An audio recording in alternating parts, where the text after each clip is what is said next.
The author of this fanfiction name is Fanatic06. He works on fanfiction.net and the link is in the description to the stories. Chapter 28, Saffron City Fighting Dojo. Mom. I'm home. Ash called excitedly as opened the door and entered the living room of his house in Pallet Town. He was carrying a large trophy in his hands. Ash. His mother, Delia, cried with delight as she came running from the kitchen, still in her apron. Ash then quickly went towards his mother to give her the biggest hug he was able to. It felt so good to be back to his home in Pallet Town. He hadn't seen his mother in person since he left for the Pokemon League about a year ago. Mom. Guess what? I won first place at the Pokemon League. Ash informed his mother with joy as he looked up at her and grinned. Delia immediately put an overjoyed look on her face. Oh, Ash. I'm so proud of you. I knew my little baby could do it. Delia cried as she hugged her son tighter. Come on, Mom. Cut it out, Ash said sheepishly, but he was still excited. The two remained in each other's arms for quite a while. It was just the two of them. There was nothing any of them were worried about at the moment. Ash had just gotten one step closer to becoming a Pokemon master by winning the league. He was now back at home where his mother had been anxiously awaiting him. Ash felt real peace right now. Life was good. Suddenly, there was a loud rapping at his door. The pounds were much louder than necessary for a visit. The two residents of the house turned to look at the door with curiosity. I wonder who that could be, Delia wondered aloud as she walked towards the door to open it. Ash had a sneaking suspicion of dread as his mother went to open the door. He didn't know why, but something was telling him that whoever had knocked on the other side of the door wasn't there for a friendly visit. Ash was just about to yell for his mom to stop when she turned the knob to open it, but he was too late. As soon as Delia opened the door, there was a loud bang from the other side. Mom! Ash screamed in horror once he heard the gunfire and saw the look of shock on his mother's face. Delia began to fall backwards quickly towards the floor, but to Ash, it felt like an eternity. Time seemed to slow down as she was falling. She finally hit the floor with a loud thud. As Ash ran towards his mother, his eyes grew wide with terror as he saw a fresh bullet hole engraved deeply in the center of her chest, fresh blood flowing through it. Mom! Ash cried again once he reached her. There was no response. Delia's eyes were still open with shock from the bullet that had penetrated her. Ash knelt down and began to frantically shake her, tears coming from his eyes. This couldn't be happening. He still wasn't getting a response. It was then with growing dread that Ash realized his mother was dead, her life instantly gone by a single bullet. Ash then looked up from the body of Delia to see who it was that committed the terrible deed, tears still stinging his eyes. He gasped when he saw they were two men dressed in black. There was a huge red R in the middle of the uniform. Team Rocket. Ash gasped. He reached for his pokeballs but realized there weren't any there. Come to think of it, Pikachu wasn't with him either, neither were Serena, Brock, or Misty. Nobody was here. He was all alone. You should have stayed out of our way, brat, one of the rocket grunts smirked evilly as he brought the gun back up and pointed it at Ash's face. This is what you get for messing with Team Rocket. Ash then looked past the rocket grunts and gasped in horror when he saw a familiar girl in a pink hat sprawled out on the ground behind them. Her eyes were wide in shock as blood continued to pour from her, as well. A yellow rodent was by her side, also in the same predicament. No. Serena. Pikachu. Ash yelled. He couldn't believe it. His mom and friends were dead, and it was all his fault. He had been powerless to save them. He was weak. If only he was stronger. And now it's your turn, the Rocket member said as he pulled the trigger of his gun on Ash, and there was nothing but black. No. Ash cried again as sat up quickly in his bed, drenched with sweat. Ash. Are you okay? A girl asked frantically from beside him. Chuyu. Another voice cried. Ash turned towards the girl's voice and his eyes widened when he saw Serena was by his bedside. He then looked at the foot of his bed and saw his beloved partner, Pikachu, in a curled up position with its head raised. It was looking at Ash in alarm. Serena? You're alive. Ash breathed. Of course I'm alive, Ash, Serena replied, suddenly a little scared. It was then Ash looked around and saw he was in his room at the Pokemon Center in Saffron City. He wasn't at his house. He didn't just win the Pokemon League. Everyone was still alive. As his senses began to return, Ash realized it had all been a horrible dream. He let out a huge sigh of relief. Ash. Serena tried again. I'll be fine, Serena, Ash replied. I just had a nightmare. Do you want to talk about it? Serena asked with worry as she sat down on the bed next to Ash. I'll be fine, Ash repeated.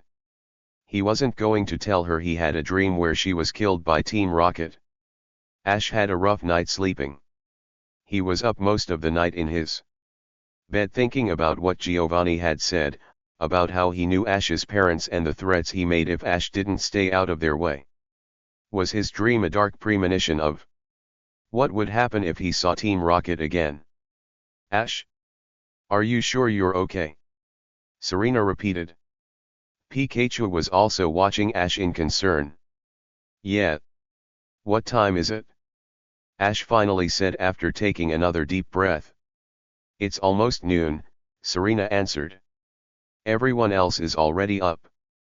We all decided to get an extra few hours of sleep because of the events that happened yesterday. I had just come in here and was about to wake you up when you screamed and sat up in your bed. It was then Ash began to recall the events of last night. It had been pretty hectic. They had all called their parents, Leaf, and Professor Oak last night to tell them about the Sylph Co takeover and their involvement with it. Naturally, Delia and Grace were less than approving of their children doing something so dangerous. Ash and Serena got a good scolding from their parents while Blue, Gary's father, muttered something about being too much like Red. Leaf was extremely worried for them all, but soon admitted that she probably would have done the same thing had she been in Saffron City. Despite the 4 Pallet Town natives being separated, they could still count on each other for support in the face of danger. They were all friends for life, for sure. It was then Serena spoke to Ash again. Gary is almost ready to leave. I'm sure you would like to say goodbye to him. He is. Ash exclaimed, now fully awake. He immediately jumped out of the bed, which sent Pikachu flying off the sheets and onto the floor. It leaped onto its feet and glared at Ash. Pikachu, it said angrily. Sorry, buddy. I need to hurry up and get dressed. Ash apologized hurriedly. He then turned towards Serena and saw her blushing very deeply. He was about to ask what was wrong but soon knew what it was. Ash looked himself over and saw he was only wearing his boxers at the moment. He was soon as red as Serena. I'm just going to wait outside while you get changed, Serena muttered nervously. He. Sounds good. I'll see you in a little bit, Ash chuckled with equal embarrassment.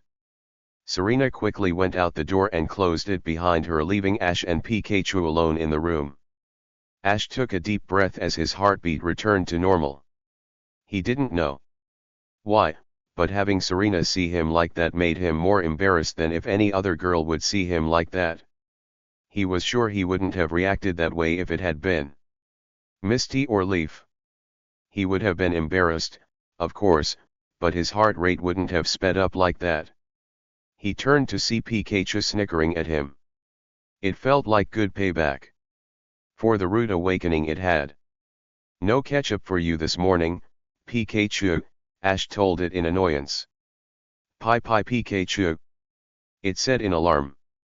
I'm just teasing you, buddy, Ash smiled as he went to get his normal clothes for the day. Ash figured he could joke with the rodent to lighten the mood considering how he felt. Just moments before, he would probably give his mom another call before heading out for the day. Oh my goodness! Serena thought in embarrassment as she stood outside the door. I can't believe I saw Ash almost undressed. She was extremely red and didn't quite know what to make of the situation. Her thoughts were interrupted by the door to Ash's room opening. Ash stepped out, clothed in his normal attire. He smiled warmly upon seeing her, but there was still a slight tinge of pink to his cheeks. Hey there. Ready to go? Serena asked. You bet. Ash replied as the two and Pikachu began to walk towards the lobby together. They didn't really say anything to each other on the way there, each lost in their own thoughts about the incident. Once Ash and Serena entered the Pokemon Center main room, they saw everyone else already waiting for them. Gary had his things ready as his crowd of cheerleaders waited beside him. It's about time you got up, Ashy boy. What were you two doing in there? Gary asked. Nothing. Ash and Serena answered at the same time. Their embarrassed tone didn't go unnoticed by anyone, but that wasn't their concern at the moment. Don't want to talk about it, eh? Well, it's not like it's my business, Gary said while shrugging his shoulders. So you're leaving already, Gary? Ash inquired, wanting to change the subject. Yeah. I've been in this city much longer than I would have liked to. I need to get going to Fuchsia City. Otherwise, you might catch up with me, Gary smirked. Ha ha ha. Very funny, Ash mumbled. It still seems Gary couldn't resist teasing him. Still, Ash knew it was all in good fun now that Gary accepted him. I'm meeting Leaf in Lavender Town before I go to Fuchsia City. We are going to explore the Pokemon Tower while we are there and see the ghost Pokemon, Gary informed the group. Ghost Pokemon? Serena asked worriedly. Since when did you and Leaf start wanting to hang out together? Ash asked curiously. Since a while. Leaf and I are friends, too, you know. She won't have anything to fear as long as the great Gary Oak is here. Gary laughed. Yeah, sure, Ash replied rolling his eyes. Well, anyway, catch you later, Ash. You better be prepared for a battle next time we meet, Gary said as he outstretched a hand for Ash to take. See you later, Gary, Ash responded, taking the handshake. You too, Serena. Good luck with the battle chateau in the city, Gary added as he shook her hand, too. Thanks, Gary, Serena smiled. When Gary wasn't acting like an ego, he could be pretty nice. Gary then gave a wave to Brock and Misty, who smiled and nodded their heads in response, before heading out of the Pokemon Center with his cheerleaders. Before he left, he turned back around to face Ash. Yo, Ash. While you are in the city, you should try out the fighting dojo they have here.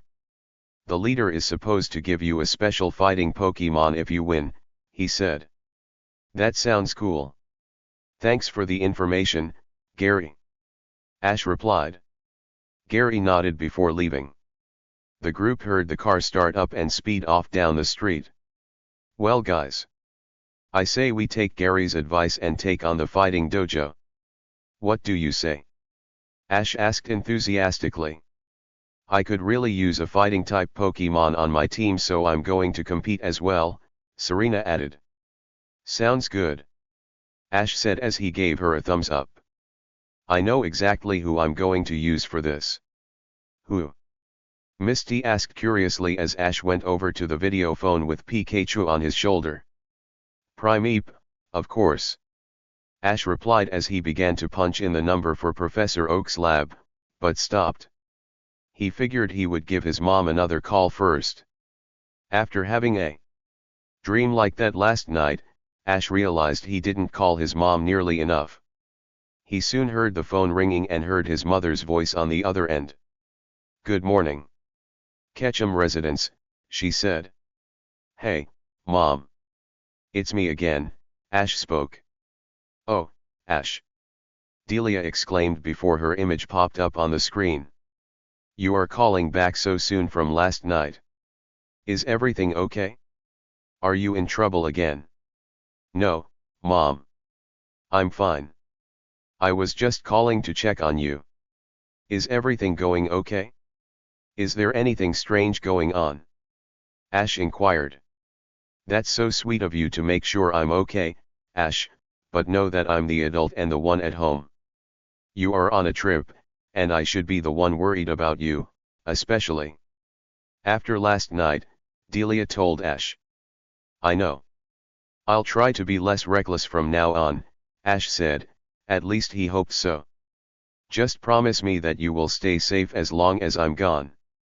If you ever sense something is not right, just go to Professor Oak's lab or Serena's house." "Ash, is something wrong?" Delia asked, her tone changing to concern. "Do I have a reason to be worried about anything?" Ash wanted to kick himself for being too obvious. Now his mother would know something was up. "Everything is fine, Mom," Ash lied, despite hating to. "I just want to make sure you stay safe since there isn't a man in the house right now." "Ha ha ha ha. Well, that's true. You really are the man in our house right now. I'm so proud of the person you're becoming," Delia smiled sweetly. Ash was glad she took the cover up. "Thanks, Mom. I'll call you again soon." "Okay. I love you, Ash." "Take care," Delia waved. "I love you, too, Mom," Ash said, but felt tears come to his eyes. He hoped his mother or friends didn't notice. The screen then turned off, and Ash breathed a sigh of relief. At least his mother was still safe for the moment. Now that Team Rocket had specifically said they would target Ash's family and friends if he ever got in their way again, Ash didn't want to take that chance. He would definitely call his mom more often. "Ash, what was that about?" Brock asked strangely from behind him. Ash sighed. It turned out his friends had noticed something off about his behavior. He supposed he couldn't blame them. They had all been traveling together for a while now and could always sense if something was wrong. "Trust me, I'll be fine," Ash said again before beginning to dial Professor Oak's number. Serena watched Ash with much concern. She knew it was fairly obvious that Ash had been acting strange all morning. First, it was with the bad dream he had, and now it was a strange call to his mother telling her to be safe. Serena had a suspicion that all of this must have something to do with Ash's encounter with Giovanni yesterday. She then recalled Ash's words about being relieved that she and Pikachu were still alive, and then it hit her. Ash must have had a horrible nightmare about his friends and family being killed by Team Rocket. Now, the dream must have affected him enough to where he would be worried for his mother's safety every day. "Oh, Ash," Serena thought with pity for her crush. She really hoped he could make it past this. After Ash dialed Professor Oak's number, he soon heard the phone dialing and Professor Oak soon appeared on the screen. He looked rather worn out. "Oh, hello there, Ash. Calling back so soon?" Professor Oak asked tiredly. "Yeah. Are you okay, Professor Oak? Did you have a rough night or something?" Ash asked. "I guess you could say that," the Pokemon professor responded. "Your Mook has taken quite a liking to this place." "My Mook? That's a good thing, isn't it?" Ash asked. "Well," Professor Oak began, but was cut off by a huge purple blob smothering him in an affectionate hug. "Yuck!" the sludge Pokemon exclaimed happily. "Yes. It's good to see you, too, Mook." Professor Oak laughed from underneath the Pokemon. The group sweat dropped upon seeing the scene. They could only imagine what Professor Oak must be going through after being smothered by such a Pokemon. As you can see, I have my hands full. The professor said. Hey Mook. How have you been? Ash asked. He realized he hadn't seen the Pokemon since he caught it in Celadon City. Muyuok. The Pokemon responded as it waved a sloppy hand at Ash. So anyway, what can I do for you, Ash? Professor Oak asked. I was wondering if I could make a rotation to some of my Pokemon, please, Ash answered. Certainly, but which Pokemon are you going to send to me? Professor Oak asked. Ash muttered as he appeared to be deep in thought. He figured Krabby could use a break from all the hard battling it had done recently. I'm going to switch out Krabby for Primeape, Professor, Ash finally said. Very well. Your Primeape sure is an energetic one. I had a hard time controlling it when it first came to the lab, Professor Oak commented. He. Sorry about that, Ash apologized as he set Krabby's Pokeball on the Videophone's transporter. Professor Oak likewise set Primeape's Pokeball on the transporter as well. Krabby's Pokeball soon disappeared in a white energy to be replaced with Primeape's a moment later. Primeape has been received, Professor. Ash said enthusiastically. Same here. I'll take good care of Krabby while it is here, Professor Oak said. He then added, was there anything else I could do for you? Nope. That's it? Ash smiled.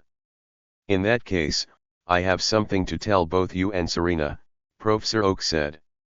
Oh? What is it? Ash asked curiously as Serena leaned in a little closer to the Videophone to hear him better. I'm sure my grandson, Gary, didn't tell you this, but he has already captured 25 Pokemon, and Leaf has already captured over 40 Pokemon, Professor Oak told them. Really? Ash and Serena asked at the same time. Indeed. So why haven't you two been capturing as many Pokemon? You don't want to fall behind, do you? Professor Oak inquired. Well. Serena trailed.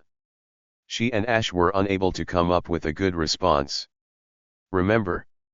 If you two want to be good Pokemon trainers, you both need to capture more Pokemon. Professor Oak said a little sternly. Yes, Professor. We will, they both said a little sullenly. Pika-Pi, Pikachu said while patting them both on the back. Seeing their expressions, Professor Oak decided to lighten the mood. Cheer up. I know you both have what it takes to be great Pokemon trainers. I wouldn't have chosen to give both of you Pokédexes if I didn't believe in you. Right. Thanks, Professor, they said. Well, I've got to go now. Ta-ta. Professor Oak smiled as he and Mook waved goodbye. Then the Videophone shut off. Ash turned to Serena. It looks like we are going to need to pick up the pace with our Pokemon catching so we can keep up with Gary and Leaf. Yeah. I guess we can start by trying to win a Pokemon at the fighting dojo, Serena agreed. That reminds me, Miss spoke up. You don't have a fighting Pokemon, Serena. So who are you going to use in it?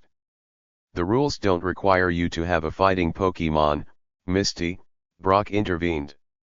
You only need to have Pokemon with a lot of physical strength to do well.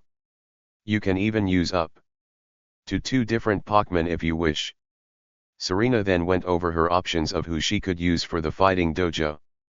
Nidorina and Oddish were both strong, but she believed they would seem out of place in a fighting dojo. She wasn't quite sure of her EV's battling strength yet, so she didn't feel it was ready to try something like a fighting dojo. That left Jigglypuff and Charla. Both of them had a lot of physical strength and could withstand a lot of attacks. It looked like those would be the 2 Pokemon she used. I'm going to use Charla and Jigglypuff in the fighting dojo, Serena declared. I'm definitely going to be using Primeape for this, but I'm not sure who my other Pokemon should be, Ash contemplated.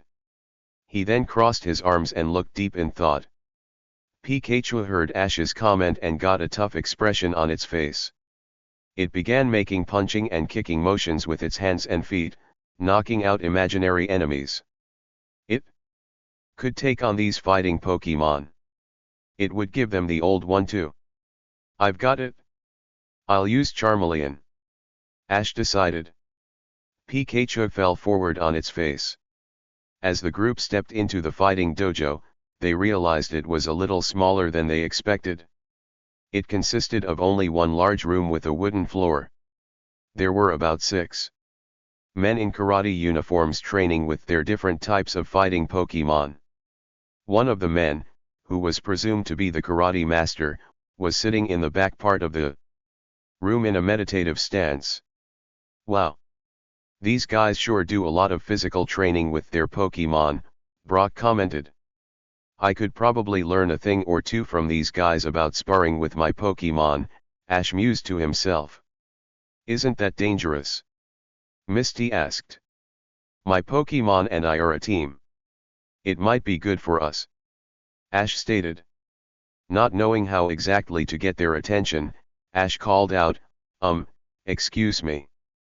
All the black belts immediately stopped what they were doing and stared at Ash and the rest of the group. The karate master opened his eyes from his meditation and gave the group an intense gaze. Ash suddenly felt really awkward at having all of these intimidating men and their Pokemon staring at him and his friends. We have come to challenge the karate master, Ash stated somewhat timidly. Serena, Misty, Brock, and Pikachu face-palmed. His tone wasn't going to impress these guys. We do not accept cowardice at the fighting dojo. The karate master responded harshly. If you want to challenge us, we need to see courage and determination just like Master Bruno has taught us. Serena then decided to step up. My name is Serena Gabina, and this is Ash Ketchum. We have come to challenge the karate master, she declared with confidence. Yes. This young lass has shown the traits we look for. Now we need to hear it from the young man, the karate master exclaimed. Ash cleared his throat and spoke up louder this time. My name is Ash Ketchum, and I am here to challenge the karate master, he shouted confidently. Challenge accepted, the karate master cried as he got off the ground and walked towards the group. My name is Kyo, and this is my fighting dojo. I learned from Master Bruno himself. The group was impressed with that bit of information. Bruno was one of the Kanto Elite Four. The karate master clearly wasn't going to be an easy opponent. So what are the rules? Ash asked. First of all, special-based moves are not allowed in the fighting dojo, Kyo stated. Your Pokemon are not required to be of the fighting type, but they must only use physical-based moves or brute strength to win. The group nodded, figuring that made sense. You are required to face off against each of us in a Pokemon battle. If you are able to defeat my black belts in training, you shall face me. Defeat me to win a prized fighting Pokemon, Kyo continued. We accept, Serena and Ash yelled. Since there are 2 of you challenging us today, you will each face 3 of my black belts before facing me, Kyo stated. Yes sir, they declared confidently. Who shall go first? The karate master asked. I will, Serena said. Very well. You will face Hideki first. Step up to the center of the dojo, Kyo commanded. Serena did so as well as Hideki. They stood in front of each other and bowed. I should have you know that I have trained with the master a long time. I won't be beaten easily, Hideki said. Fine with me. Serena smiled confidently. Go, Jigglypuff. The pink puffball appeared and struck a pose before waving to the audience as usual. You are using a Jigglypuff against me. Are you mocking me? Your blunder will cost you, Hideki said angrily as he sent out a Machoke. The Machoke loomed over Jigglypuff menacingly while the puffball smirked back. So this trainer thought it was weak, did it? Well, it would show him. You may begin. The judge, also a black belt, shouted. Jigglypuff immediately charged up a rollout attack. It began spinning faster and faster until it was just a blur. Get ready to catch that, Jigglypuff, Hideki ordered. Machoke held its ground as it outstretched its hands, ready to stop Jigglypuff. It wasn't expecting Jigglypuff to shoot forward like a bullet, though. It sailed between Machoke's hands and straight into its chest. Machoke was sent flying backwards and into the wall in pain. Now use pound, Jigglypuff, Serena giggled. Jigglypuff had been listening a little more lately, but it still wasn't to be taken lightly and still did what it wanted to most of the time.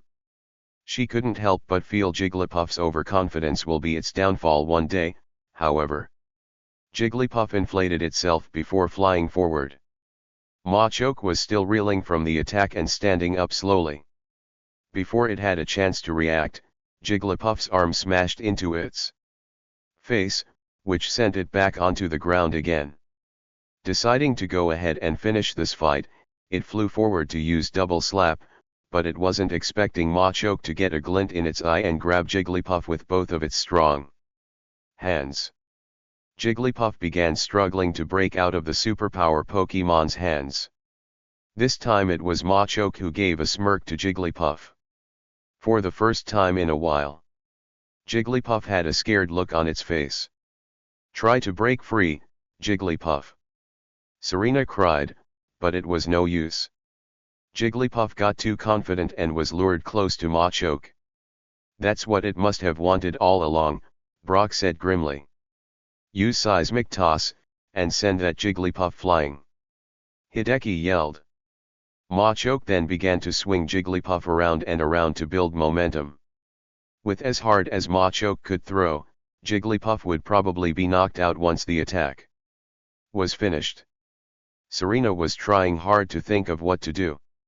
Since status changes and special moves weren't allowed in the dojo, she would have to rely on Jigglypuff's will to outdo Machoke's. Even though Jigglypuff always seemed to do what it wanted, it was Serena's job to help out her Pokémon anytime they needed it. Try using rollout, Jigglypuff, Serena called. Jigglypuff then began to spin quickly inside of Machoke's strong grip. This was making it difficult for the superpower Pokémon to hold onto it. Its grip was slipping, and it soon had to stop swinging Jigglypuff just to hold onto it. Finally, Jigglypuff was able to build enough momentum to shoot out of Machoke's hands and right into its face. Machoke got a dazed look before falling backwards onto the wooden floor where it didn't get back up. Unbelievable! How was that Jigglypuff able to beat Machoke? Hideki cried. It's because Jigglypuff and I were a team that time, weren't we, Jigglypuff? Serena smiled.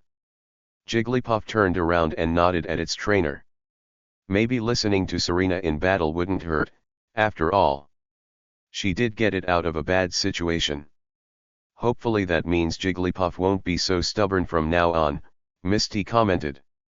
Brock, on the other hand, had his doubts. He figured it would still take a lot more for Serena to completely gain Jigglypuff's respect. You may now take a rest if you wish to let the young man challenge one of us, the karate master offered. That sounds good. I'm really eager to watch Ash battle, Serena said as she returned to Jigglypuff to give it a good rest. All right. I'm ready, Ash declared as he stepped to the center of the dojo. Very well. Your opponent will be Hitachi, Kyo determined. Hitachi stepped up to the center of the fighting dojo, as well. He and Ash both bowed to one another before pulling out a respective pokeball. I'm going to use a dual type against you to give me an advantage, Hitachi stated.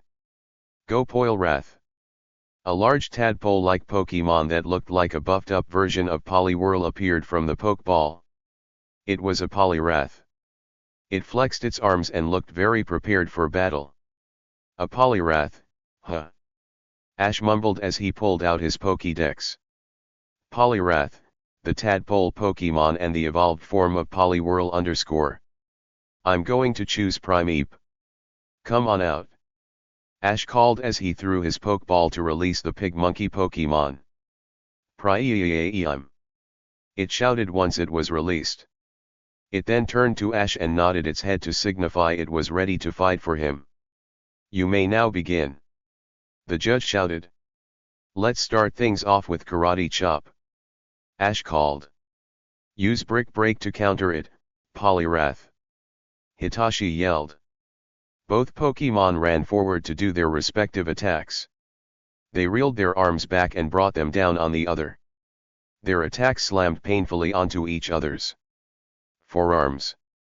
The Pokemon were then in an arm lock, trying to get the upper hand over the other. Deciding to take advantage of Primeape's free hand, Ash called out, Primeape. Use Mega Punch. Use your Mega Punch as well, Poliwrath. The black belt ordered. While still in an arm lock, both Pokemon gave each other a powerful punch to the face. The attack was enough for them to break their arms free from each other. They grimaced in pain but didn't want to give the other an advantage. Use Cross Chop, Primeape. Ash yelled. Use Submission, Poliwrath. Hitachi countered. Primeape charged up its arms to prepare a devastating chop to Poliwrath, but the tadpole Pokemon was ready. As Primeape got close enough to attack, Poliwrath reached out and grabbed Primeape before it could complete the cross chop. It then put into a submission hold which caused Primeape to yell in pain. Primeape. Ash called worriedly. Use Seismic Toss.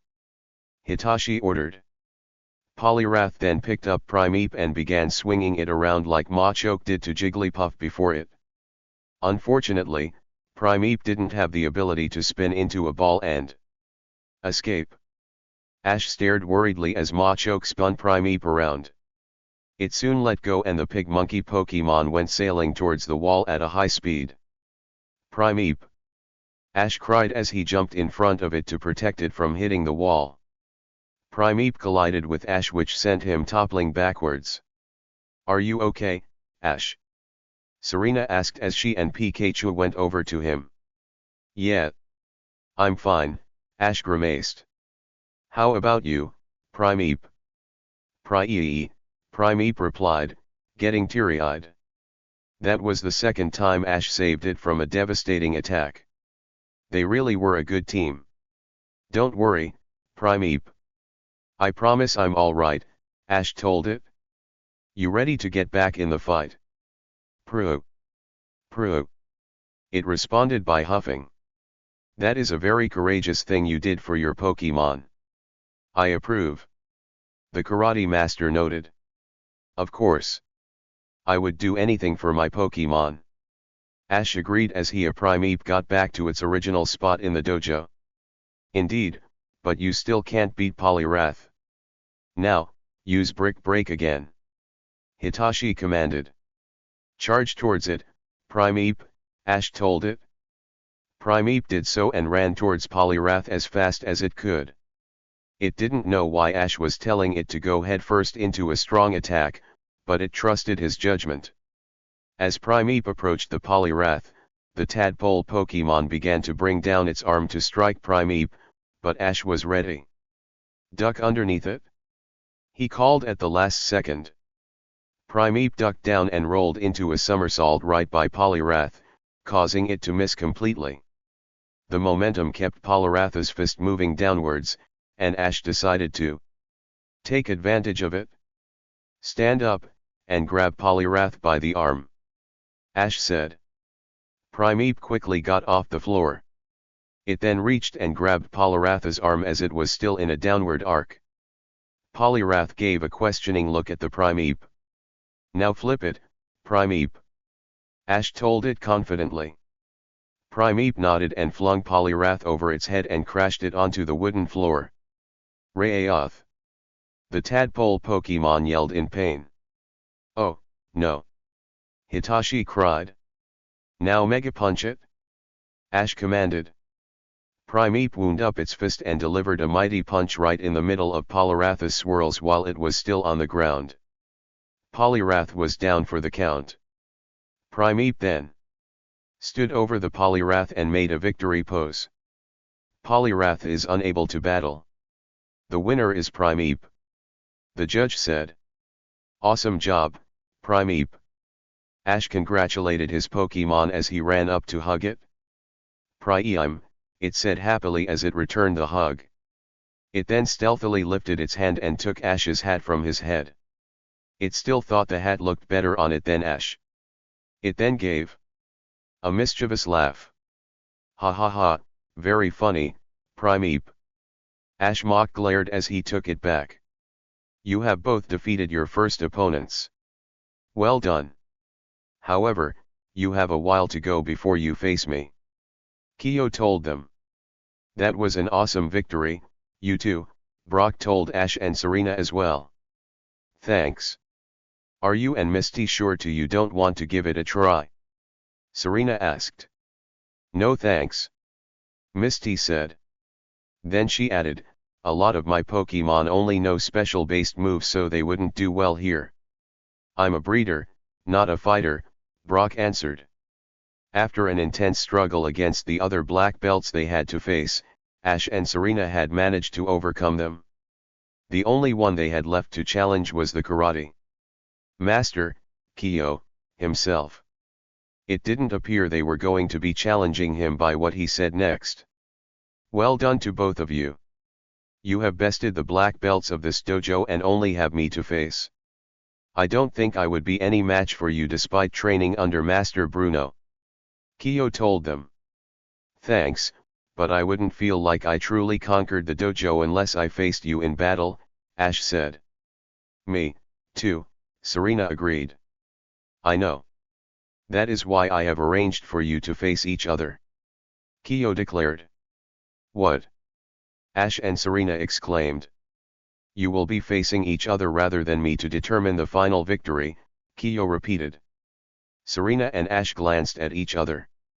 They had never really faced each other in a real Pokémon battle before and couldn't figure out why. Sure, they had a few training sessions with each other but no an actual test of battle skill. It might be interesting to see who comes out on top. That sounds like an interesting idea. I think you two should go for it, Brock added in. After a moment's pause of staring at each other, Ash and Serena got a determined expression on their face. All right. You're on, Serena. Ash stated. Let's do it. Serena agreed. I've used Primeape in my last 3 battles so I'm going to give it a break. I'll be using Charmeleon in this battle, Ash told her. The same goes with Jigglypuff. It overcame 3 battles where it had a type disadvantage. I'll be using Charla, Serena said. Very well. This battle will decide the champion of the fighting dojo. You may now bow to one another. Kyo yelled. Ash and Serena did so before standing at opposite ends of the dojo and sending out their Pokémon. Both Charla and Charmeleon appeared before each other. The second that Charla saw Ash's newly evolved Charmeleon, it returned to its amorous state. The Pokémon was just right for it once again. The same held true for Charmeleon now that it had evolved and didn't feel awkward anymore. It showed off its strength to the female Charmeleon by flexing its arms and striking tough poses, which Charla loved. You guys can't just stand there impressing each other all day. You're going to face each other in battle.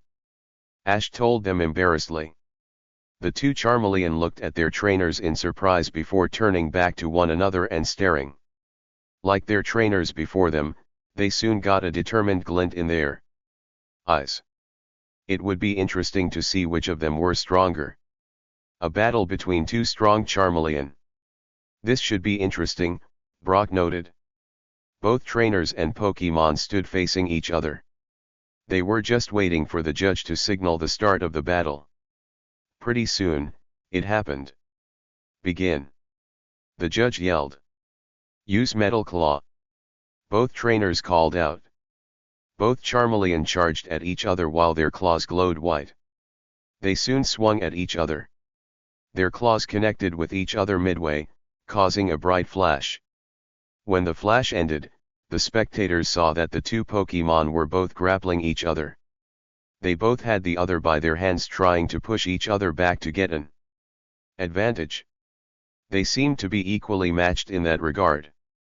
Ash's Charmeleon then got a smirk on its face as it suddenly dropped to the floor, which startled Charla enough to make it lose its balance for a second as they still had each other by the hands. That was all Charmeleon needed to fling Charla over its head and onto the ground. Charla wouldn't be beaten so easily, however. It used the momentum of its fall to throw Charmeleon. It went sailing through the air and onto the ground. Both Pokémon got up slowly and smiled at each other. Once again, the two Pokémon rushed at each other and found themselves grappling again. Use Metal Claw, Charmeleon. Ash yelled. Use Fire Fang, Charla. Serena also yelled. Charla leaned over and bit down on Charmeleon's shoulder. Ash's Charmeleon grimaced at the pain of the fiery bite, but still managed to get its claws to glow white. It swung its right arm in upward motion, which struck Charla right underneath the chin, sending it up into the air. Get after it, Charmeleon. Ash called. Charmeleon leaped into the air after Charla. It then spun around and swung its fiery tail at the opposing Pokémon. The tail connected with a hard slap which sent Charla sailing back down. It then hit the wooden floor in pain. Are you okay, Charla? Serena asked worriedly. Charla saw that Charmeleon was coming back down from the air with the intention of landing on top it. Charla wasn't about to let that happen, however. Right before Charmeleon landed, Charla lifted its legs to the air and reached to catch it. Charla then used the strength of its legs to kick Charmeleon over its head.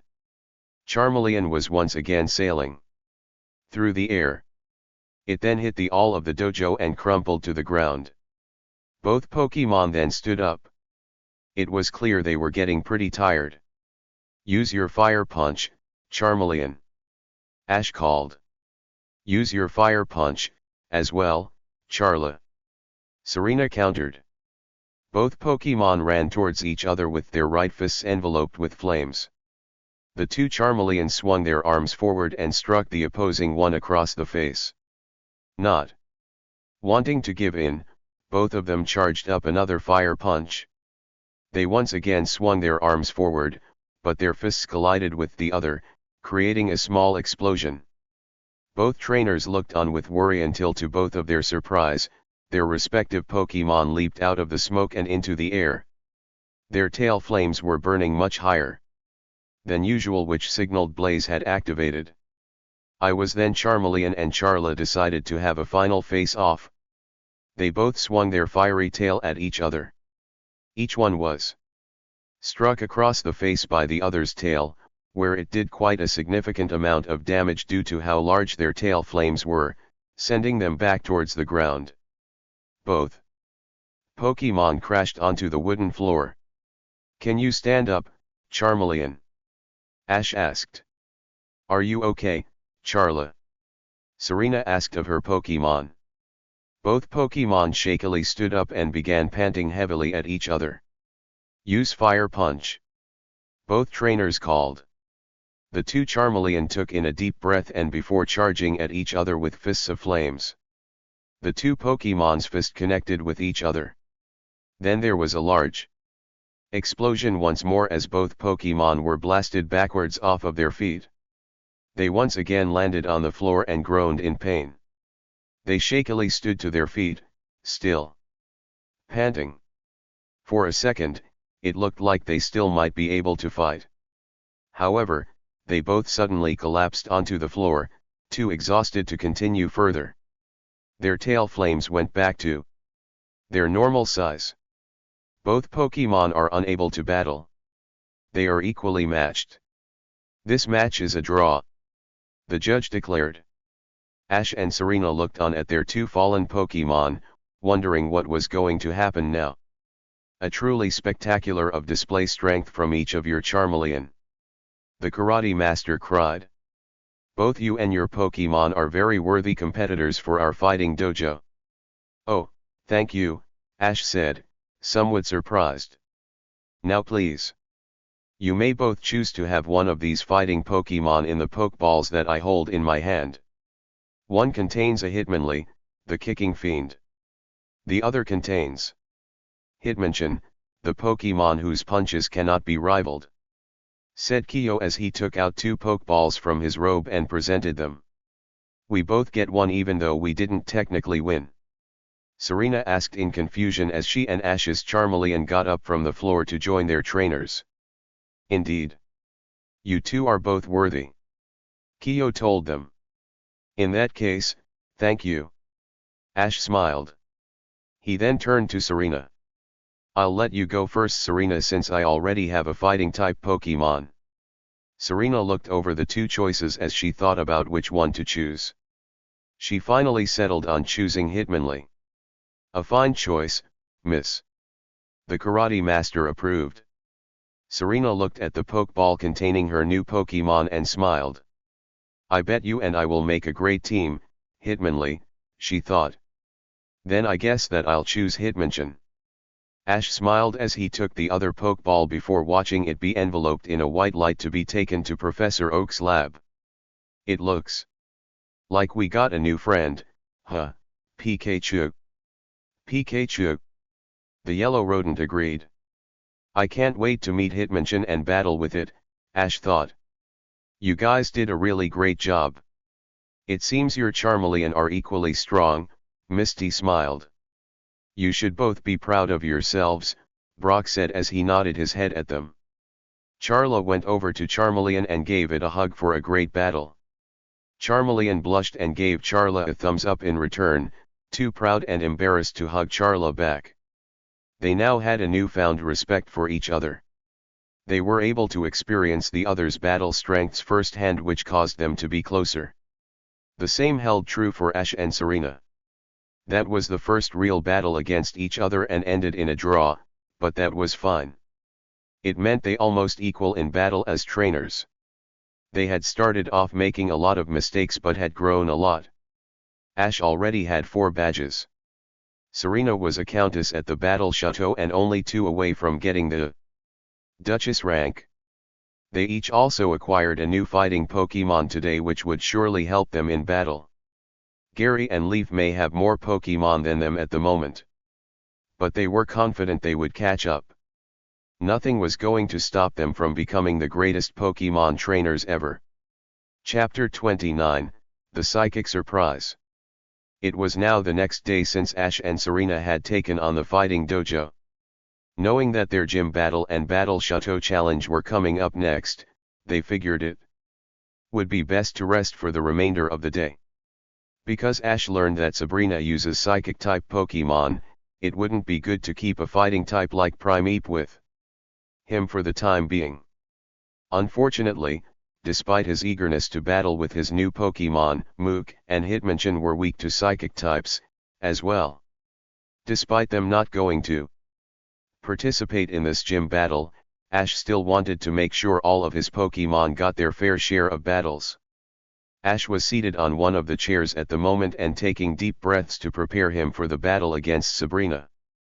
Pikachu was mimicking his motions. Okay, Ash. Deep breaths.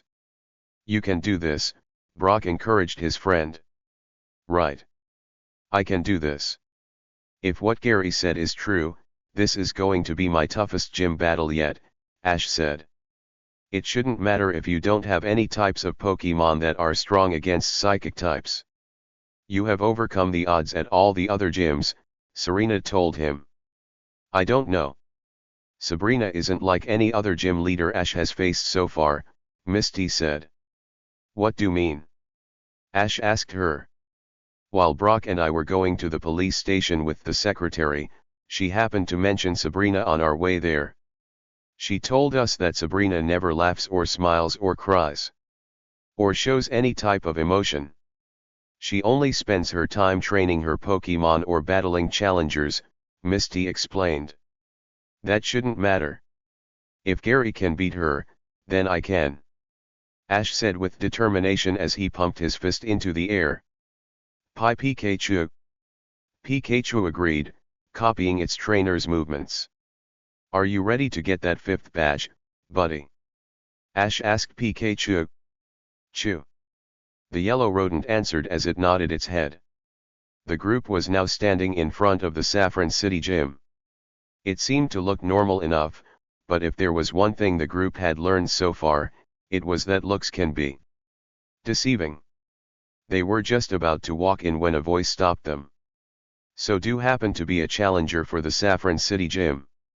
It asked. The group spun around to see a middle-aged man standing there, running in place. He seemed to be out for a daily jog. Yes.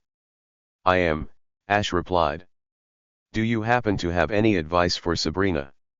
I do, as a matter of fact, the man answered.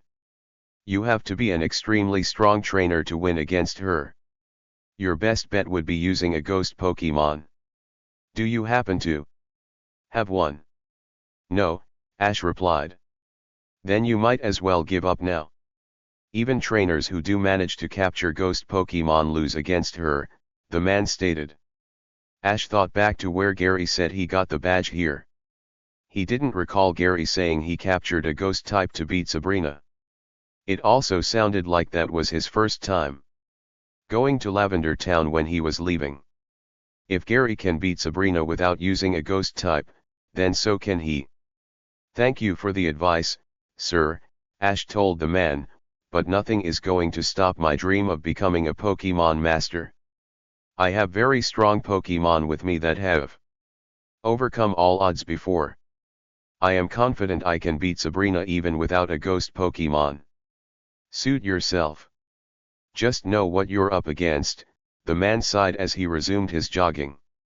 That man seemed a little on the strange side, Serena commented. Yeah, but it isn't like he's the first one we've encountered, Ash replied as they entered the gym. As the group was going in, they didn't notice the middle-aged man watching them from on top of a tree.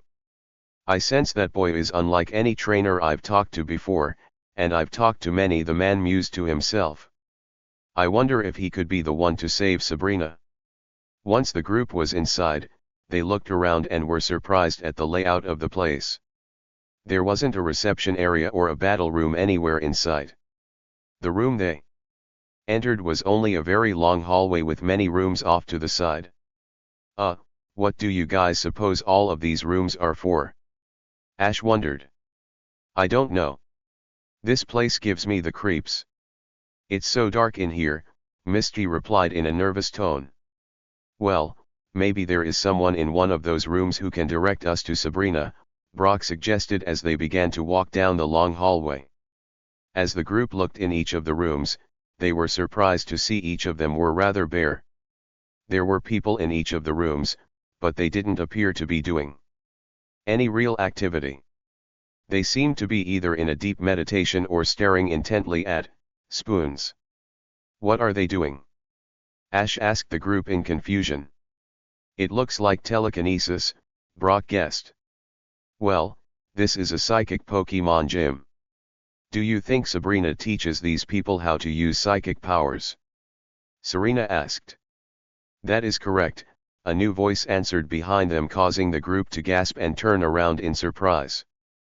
The voice belonged to a young man with long jet black hair in a ponytail. Who are you? Ash asked. He didn't mean to sound that rude. It just sort of came out like that. My name doesn't concern you, the man replied. Why are you here? I've come to challenge the gym leader, Sabrina, to a battle to win the Marsh badge, Ash declared. Humph. You are foolish to challenge Sabrina. You don't have the strength to defeat her, the man smirked. How do you know? Ash asked angrily. I'll have you know I've already won 4 badges. I could care less even if you had 7 badges, the man responded. If you don't have psychic powers or a telepathic link with your Pokemon, you have no chance to win. Observe. The man then lifted a spoon to his face and appeared to concentrate hard. He began grunting as he began concentrating harder. He seemed almost strained and began sweating. After what seemed like an eternity, the spoon finally bent slightly. He sighed with relief and showed the group his efforts. Okay. So you bent the spoon. What does that have to do with me battling Serena? Ash asked. My powers do not even hold a candle to Serena's powers. It is a waste of time to challenge her, so you should leave now. The man said. The group was becoming quite annoyed with this guy. Who was he to judge whom Serena should and shouldn't battle? If other trainers battled her, Ash can, also.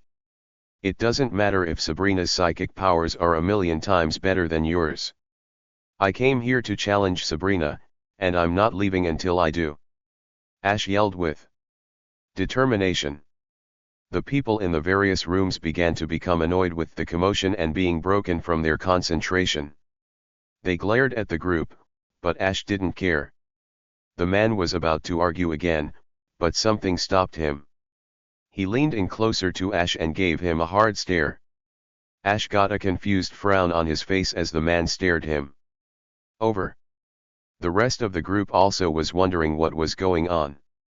As the ponytailed man continued to appraise Ash, he didn't quite know what he was sensing inside of the boy. It wasn't psychic power. It was something else. It felt very faint, but it was definitely there. Could it be? I apologize for treating you like you were unworthy to challenge our gym leader, the man said as he gave a bow. I shall take you to her immediately. Follow me. Sure. Thanks, Ash replied unsurely, wondering what prompted the man's sudden change in attitude. I still must warn you that Serena isn't one to be taken lightly. You must battle harder than you have ever battled before, the man said. So why aren't you arguing with Ash anymore? Serena asked curiously. Do not worry about it, miss. He is worthy.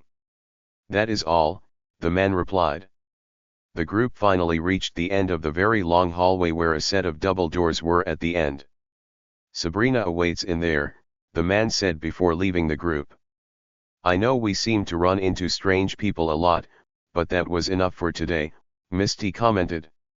I have a feeling the day is fixing to get stranger, Ash muttered as he opened the doors and stepped inside, the rest following suit.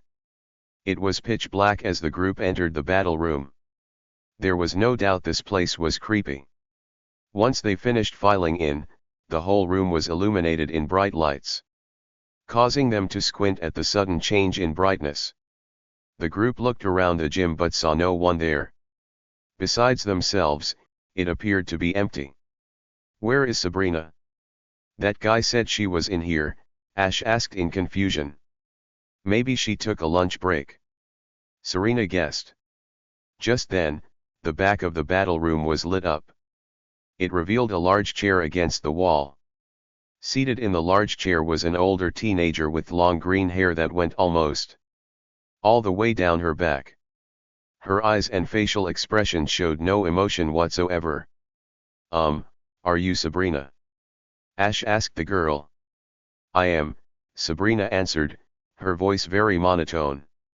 I've come to challenge you to a battle to win the Marsh badge. Ash declared.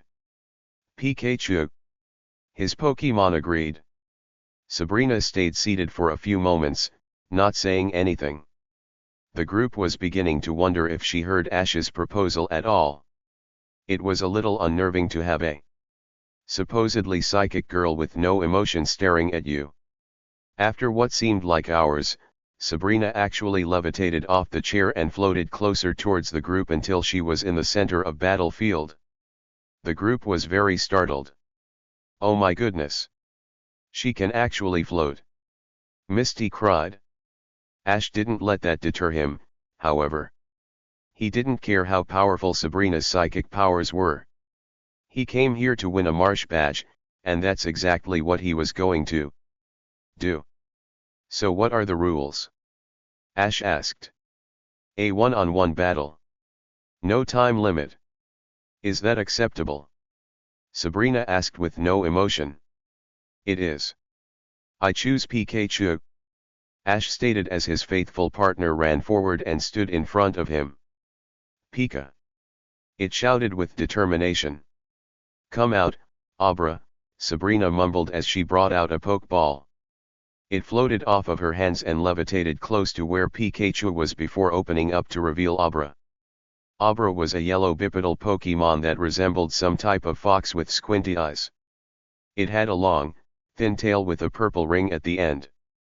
It also had bits of brown armor over its shoulders, torso, and legs.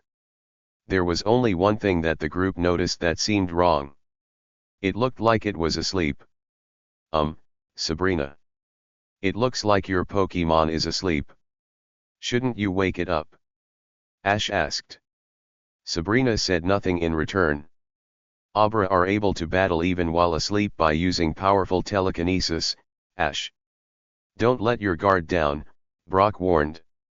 Ash and Serena pulled out their Pokédexes to see if they could shed more light on the psychic Pokemon. Abra, the Psy Pokemon. This Pokemon sleeps up to 18 hours a day.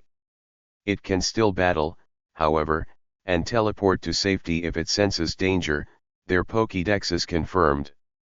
You heard those Pokédexes, Pikachu. We still need to be on the lookout for Abra.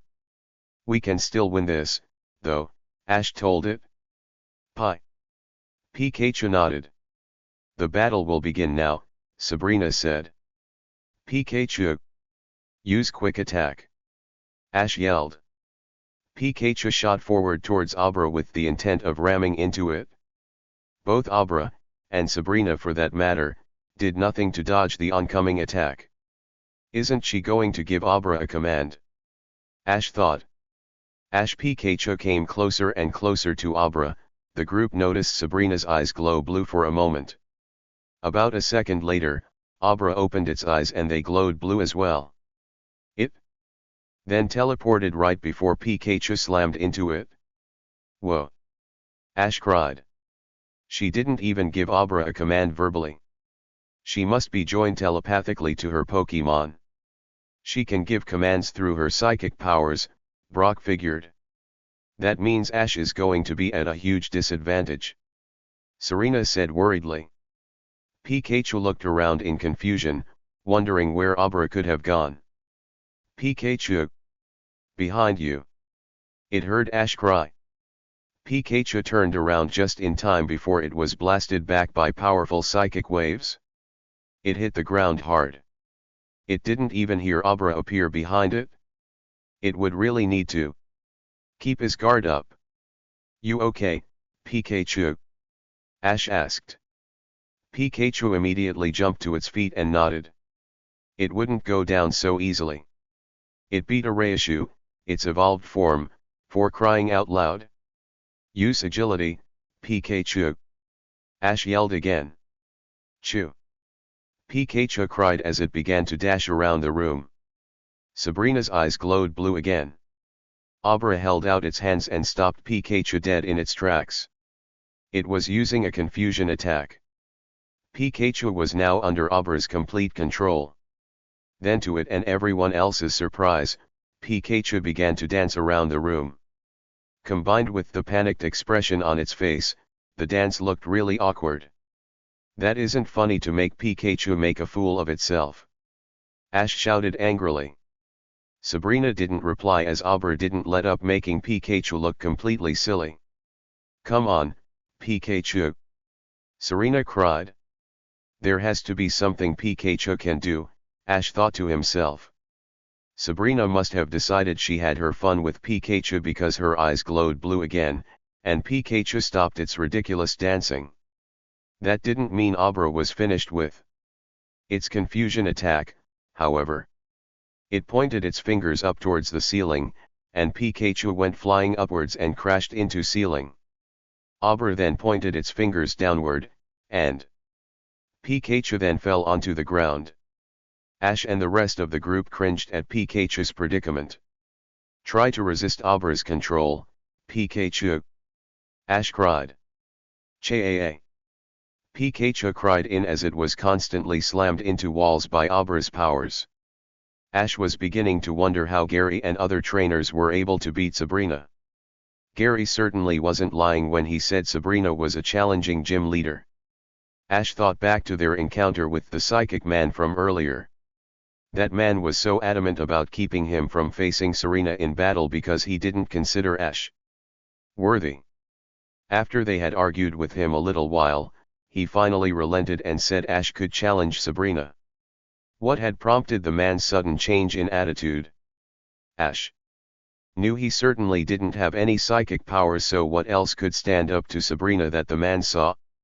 Ash then looked deep inside of himself and discovered something he never felt before.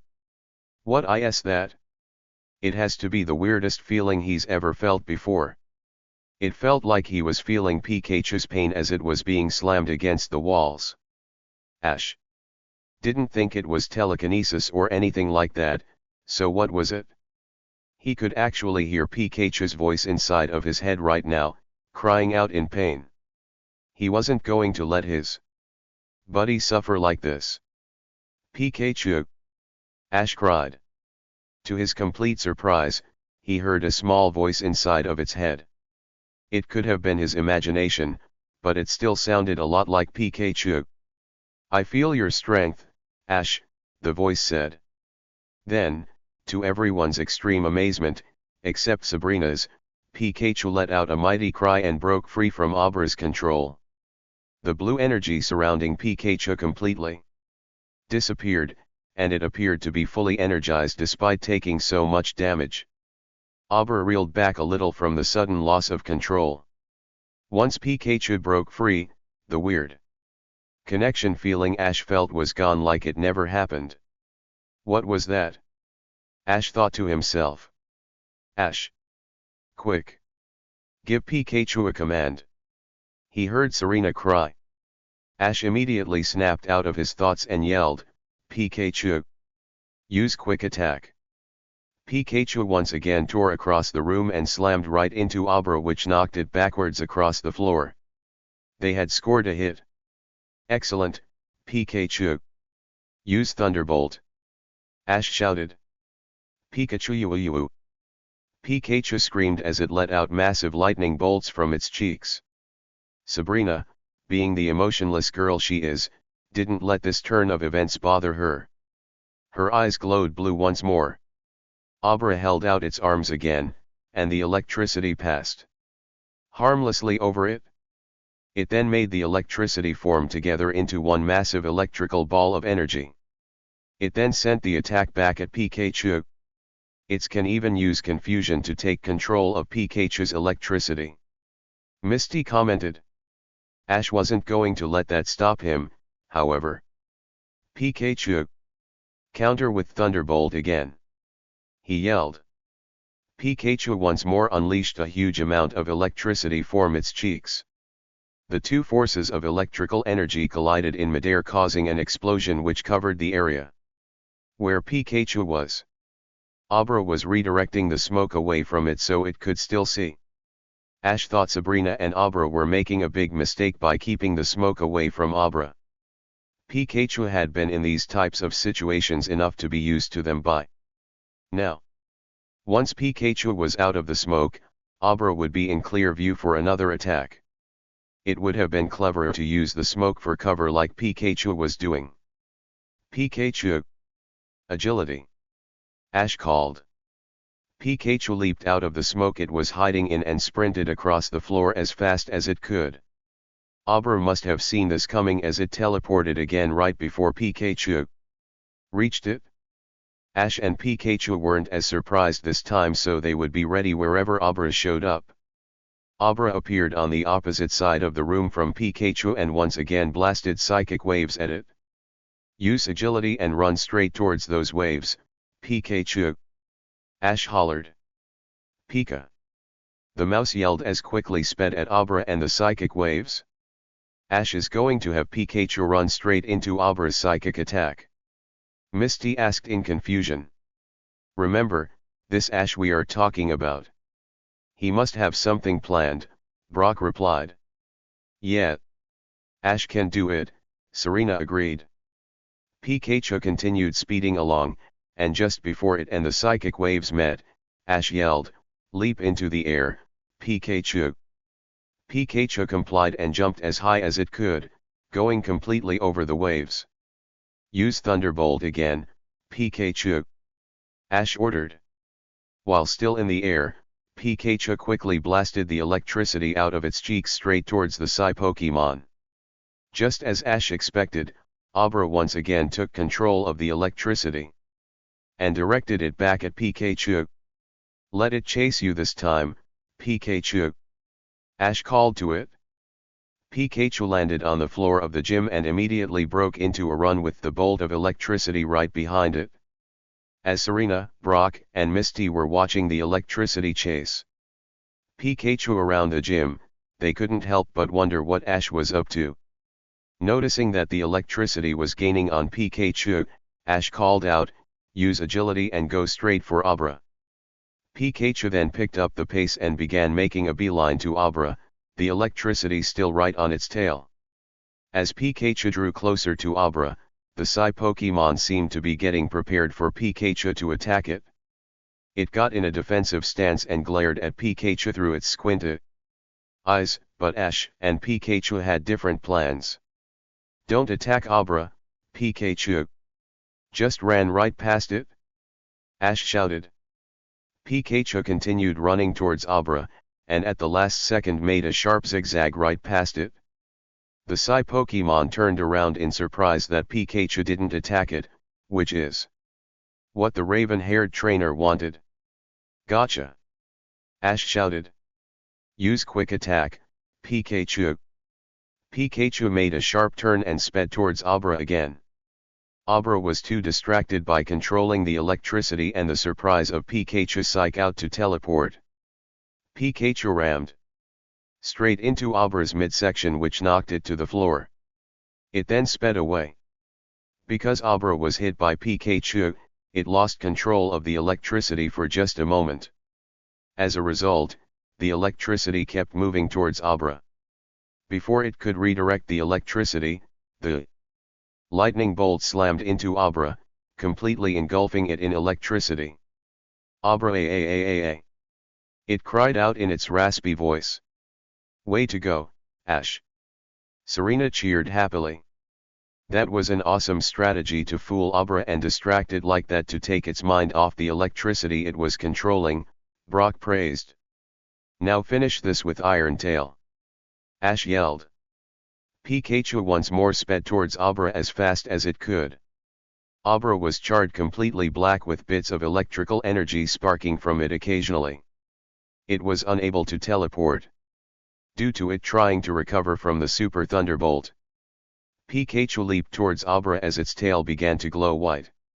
Once it reached Abra, it swung its glowing tail around and scored a direct hit right in Abra's face, which sent the Psychic-type Pokemon flying backwards. It hit the gym wall and fell to the ground on its face where it didn't move. "Awesome! That was incredible, Pikachu!"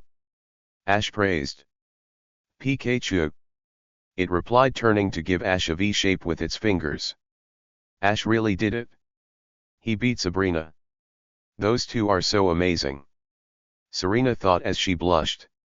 "It looks like those two really pulled this off," Brock smiled.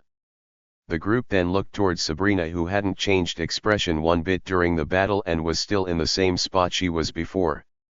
Why wasn't she coming over to congratulate Ash or at least admit defeat? "You haven't won yet," Sabrina muttered in monotone. "What do you mean? Pikachu and I beat Abra, didn't we?" Ash asked in confusion as he turned towards the fallen Pokemon, or so he thought. Ash, Pikachu, and rest of the group let out a surprised gasp at what they saw when they looked at Abra. It was back on its feet and still looked ready to fight. "I don't understand. How could it have withstood all of those attacks?" Ash exclaimed in surprise. "Use recover, Abra," Sabrina mumbled. Once she said her command, all the wounds that were on Abra completely faded, and its blackened body from being hit by the electricity returned to its normal color. It looked like it was never damaged at all. "What? The whole group exclaimed in complete astonishment. Was that move even legal? Childish fools, Sabrina muttered as her eyes glowed blue again. Abra then began glowing white in color and started to get larger. When it was done glowing, another Pokemon stood in its place. It resembled Abra, only its eyes were no longer squinty, its tail was a lot bigger, and it now had a very long mustache. It can't be. Abra evolved into Kadabra. Ash cried in disbelief. Serena took out her Pokédex to scan the new Pokémon. Kadabra, the Psi Pokémon and the evolved form of Abra. It can emit special alpha waves from its body that induce headaches just by being close by, said the Pokédex. This is bad, Brock mumbled as the group watched how the situation had turned completely against them in a span of only about 30 seconds. Ash knew Pikachu must be getting pretty tired because of how much energy it put forth into trying to take out Abra, but now it had to deal with its evolved form. Ash didn't know what to do since he had used most of his tricks already. He would have to think of a new strategy fast, but he didn't have to. Before Ash could issue a command, the newly evolved Kadabra's eyes glowed blue as it once again took hold of Pikachu in its confusion attack. It then lifted Pikachu high into the air as the blue energy around Pikachu seemed to intensify. Pikachu began to writhe in agony and cry out in pain. Its body was being bent into all kinds of awkward positions. Kadabra was close to torturing poor Pikachu inside of its blue field of psychic energy. Pikachu, try to break free like last time. Ash cried with worry even though he knew it was no use. Kadabra's confusion was no doubt much harder to break free from than Abra's. Furthermore, the only reason Pikachu seemed to be able to break out in the first place was because of that strange connection he had with Pikachu for a brief second. The sad thing was the feeling didn't look like it was coming back anytime soon despite how bad Ash needed it. He didn't know what it was, but it sure helped him out in a time of need. Once Kadabra finished torturing Pikachu, it pointed its fingers to the ceiling, and Pikachu flew up and hit it just like before. It then dropped to the ground as the process repeated itself. Cha-a-a. Cha-a. Pikachu screamed in pain as it was continuously crashed into the ceiling and floor. Serena and Misty covered their eyes and turned away from what was taking place. They couldn't watch Pikachu be in so much pain. Brock shielded his eyes as well at the cruelness that was taking place. Ash clenched his fists and gritted his teeth as he felt tears burn his eyes. He was almost reminded of how Charmeleon was tortured by Damien back at the Silphco. Now he was watching his best buddy almost go through the same thing. How could Sabrina be so cold to any Pokemon's feelings? Try a Thunderbolt. Ash cried desperately. Pikachu did indeed manage to shoot a stream of electricity at Kadabra. Like before, however, Kadabra immediately took hold of the electricity and sent it back towards Pikachu, while still controlling the rodent. It appeared Kadabra could control more things at once now due to its evolution. The electricity struck Pikachu at double the power it had unleashed. The Kadabra then resumed slamming Pikachu into the floor and ceiling. Ash continued to watch in horror at what was taking place. He turned towards Sabrina, who looked as stoic as ever. He didn't know what to do. Ash. Please. Make it stop, Serena whimpered from behind him. Ash turned to look at Serena to find tears coming from her eyes. The sight of her crying made Ash's heart break as well. He turned to Brock and Misty and saw them nod their heads at him. Ash knew what he had to do. There was no reason this battle needed to go on any longer. He wasn't going to allow Pikachu to get hurt anymore, or he may lose his partner permanently. Stop it. That's enough. I quit. Ash hollered at the top of his lungs. Once Ash shouted that, Kadabra relented its confusion attack and gently set Pikachu on the ground where the poor rodent was gasping in pain. Ash immediately ran over to it and cradled it in his arms. He then glared at the psychic Pokemon trainer. "No badge is worth losing, Pikachu," he said through gritted teeth. "A wise decision," Sabrina murmured before returning Kadabra. "You may now leave." Not wanting to stay there any longer, Ash turned around and ran out of the gym room as fast as he could, the tears still threatening to spill from his eyes. "Ash!" Serena called as she ran after him, Misty and Brock following suit. Ash ran through the hallway, not sparing a glance at anyone in any of the rooms as he passed. The only thing he wanted right now was to get out. He couldn't believe how cold and powerful Sabrina was. How was he supposed to beat someone like that? The worst part was Pikachu was critically injured because of it. As Ash left the gym towards the Pokemon Center with his friends right behind him, the same man whom they met before they entered the gym was watching them run by from the same tree from earlier. The man could tell the boy had lost. Despite that, he still believed the boy might have what it takes to save Sabrina from herself. He was unlike anyone he had met before, even the trainers who managed to beat Sabrina in battle. He figured he would go have a talk with this boy. "I sensed his level of aura is incredible." There is no doubt Sabrina felt it, too, the man thought. With that, he teleported away. A van was currently driving up to the Pokemon Tower in Lavender Town. To any normal person, this didn't seem the least bit out of the ordinary. It might have just looked like tourists who had come to visit the Pokemon Tower to get a good scare from the ghost-type Pokemon said to haunt the place. Maybe they were just there to pay their respects to the departed Pokemon, as most people do, as well. Unfortunately, that wasn't the case. The people inside the van had a much more sinister reason for coming to the Pokemon Tower. The van parked just outside the building as the people got out of the car.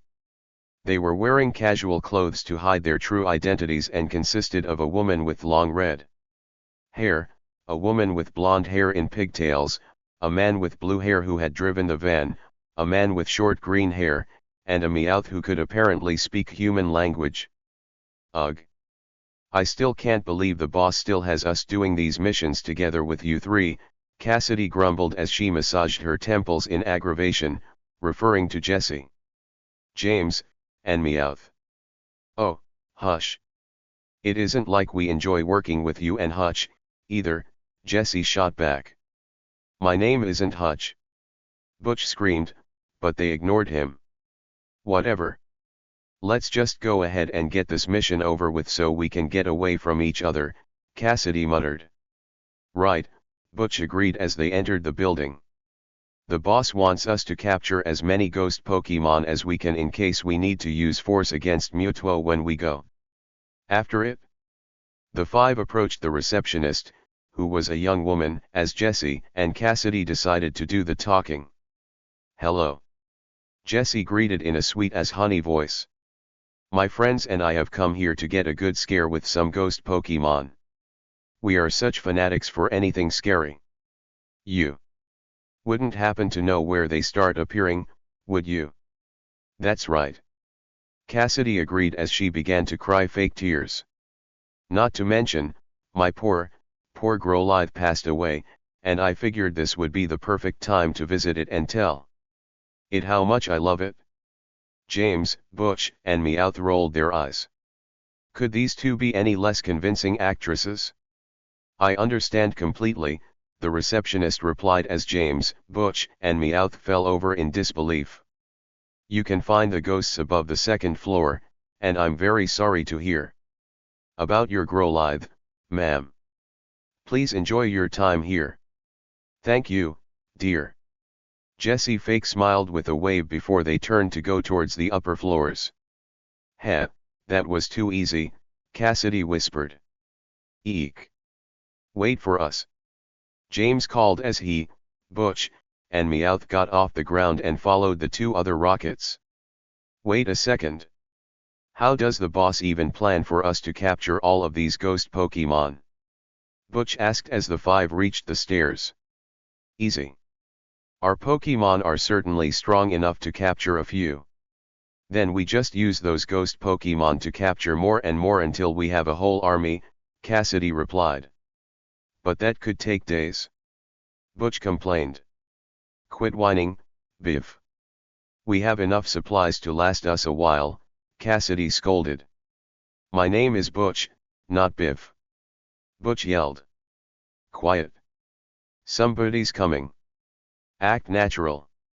Jessie whispered harshly as she put her index finger over her mouth. The 4 rockets leaned against the walls and whistled innocently while Meowth acted like a normal Meowth. As they watched the 2 people pass by, they recognized one as the kid with brown, spiky hair that broke into Silphco with that Pikachu boy. He was with a young girl who had long brown hair and was wearing a white hat. The 2 smiled at the supposed strangers as they passed them while the rockets smiled back, but inwardly they were seething. They wanted to teach these 2, especially that boy, a lesson so badly. Right now, but kept their emotions in check. They had more important things to do. Team Rocket waited until Leaf and Gary were out of sight until they continued to ascend to the upper floors where few people ever went. Once they got to the 3rd floor, they released their Pokemon and prepared for their plan. Well, they had to wait until James' newly caught Victreebel stopped trying to eat him. As they began to search for ghost Pokemon, they were surprised to find a Marowak and a baby Cubone wandering around the tower. As soon as the Marowak noticed Team Rocket, it immediately took on a defensive stance and held up its bone threateningly. That's strange. What are a Marowak and Cubone doing here? James asked as he tilted his head. I've heard that for some reason these bone collector Pokemon like coming here because they like to see grave sites of Pokemon, probably for their bones, Jessie responded. Who cares why it's here? Scram, you pest. We have important business to take care of. Cassidy shouted at the Pokemon. Marowak Maro, the Marowak responded in a low tone. It's saying we better be the ones to get out of here so it can protect its baby, Meowth translated. Humph. Well, if you won't get out of here on your own, we will have to chase you out. Cassidy growled as their Pokemon, an Arbok, Weezing, Lickitung, Victreebel, Raticate, and Hitmonchan loomed over the 2 smaller Pokemon. Marowak wasn't intimidated at all, however. It skillfully threw its bone at all the other Pokemon over it. The bone meringue clonked each Pokemon on the head as it passed by. The 6 Pokemon fell on the ground in a dazed state as Marowak went over and began attacking them with a bone club. It wasn't too long until all the Pokemon were knocked out. A mother could be very powerful when it comes to protecting her children. It helped that it was carrying an especially thick club at the moment. What the dash? That thing just defeated our Pokemon. Butch exclaimed as he clenched his fists in anger. That's it? Now I'm furious. This Pokemon needs to be taught a lesson for getting in the way of Team Rocket. Cassidy said angrily as she pulled out a gun that was hidden from view and pointed it at the Marowak. Move now, or else. Cassidy is scary when she is angry. You better do what she says, Butch warned. The Marowak stubbornly held its ground and glared at the crooks. Maybe you didn't hear what we said. Get out of our way, or we will make you do it. Jessie threatened. The Marowak didn't budge, though. It would do what it had to do to protect its baby from these bad people. It told Cubone to run away as fast as it could while it dealt with them. The Cubone reluctantly began to run as the Marowak turned to glare at Team Rocket again.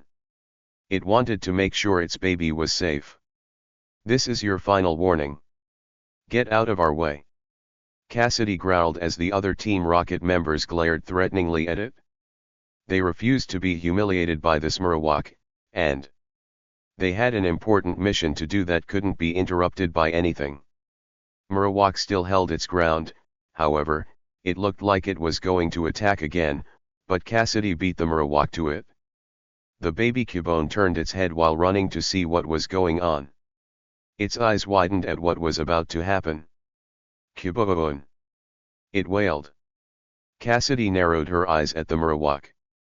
"Suit yourself," she said as she pulled the trigger. A loud bang was heard throughout the Pokémon Tower. The people on the floors below looked around in confusion and alarm, wondering what could have taken place. If only they knew. The baby Cubone was now an orphan. Chapter 30, 2 Resolves. The group was at the Pokémon Center in Saffron City. They were still reeling from what kind of person Sabrina was. They didn't quite understand her. Had she been like that her whole life? Was there an incident that turned her into the way she is now? Brock currently had his arms folded as he leaned against a wall. He was looking down at the floor and had a very grim expression on his face. Misty was standing as well with her head bowed down in a worried and upset expression.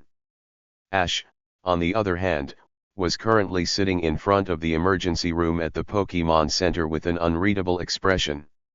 He had been in that state ever since Nurse Joy had taken Pikachu to the emergency room.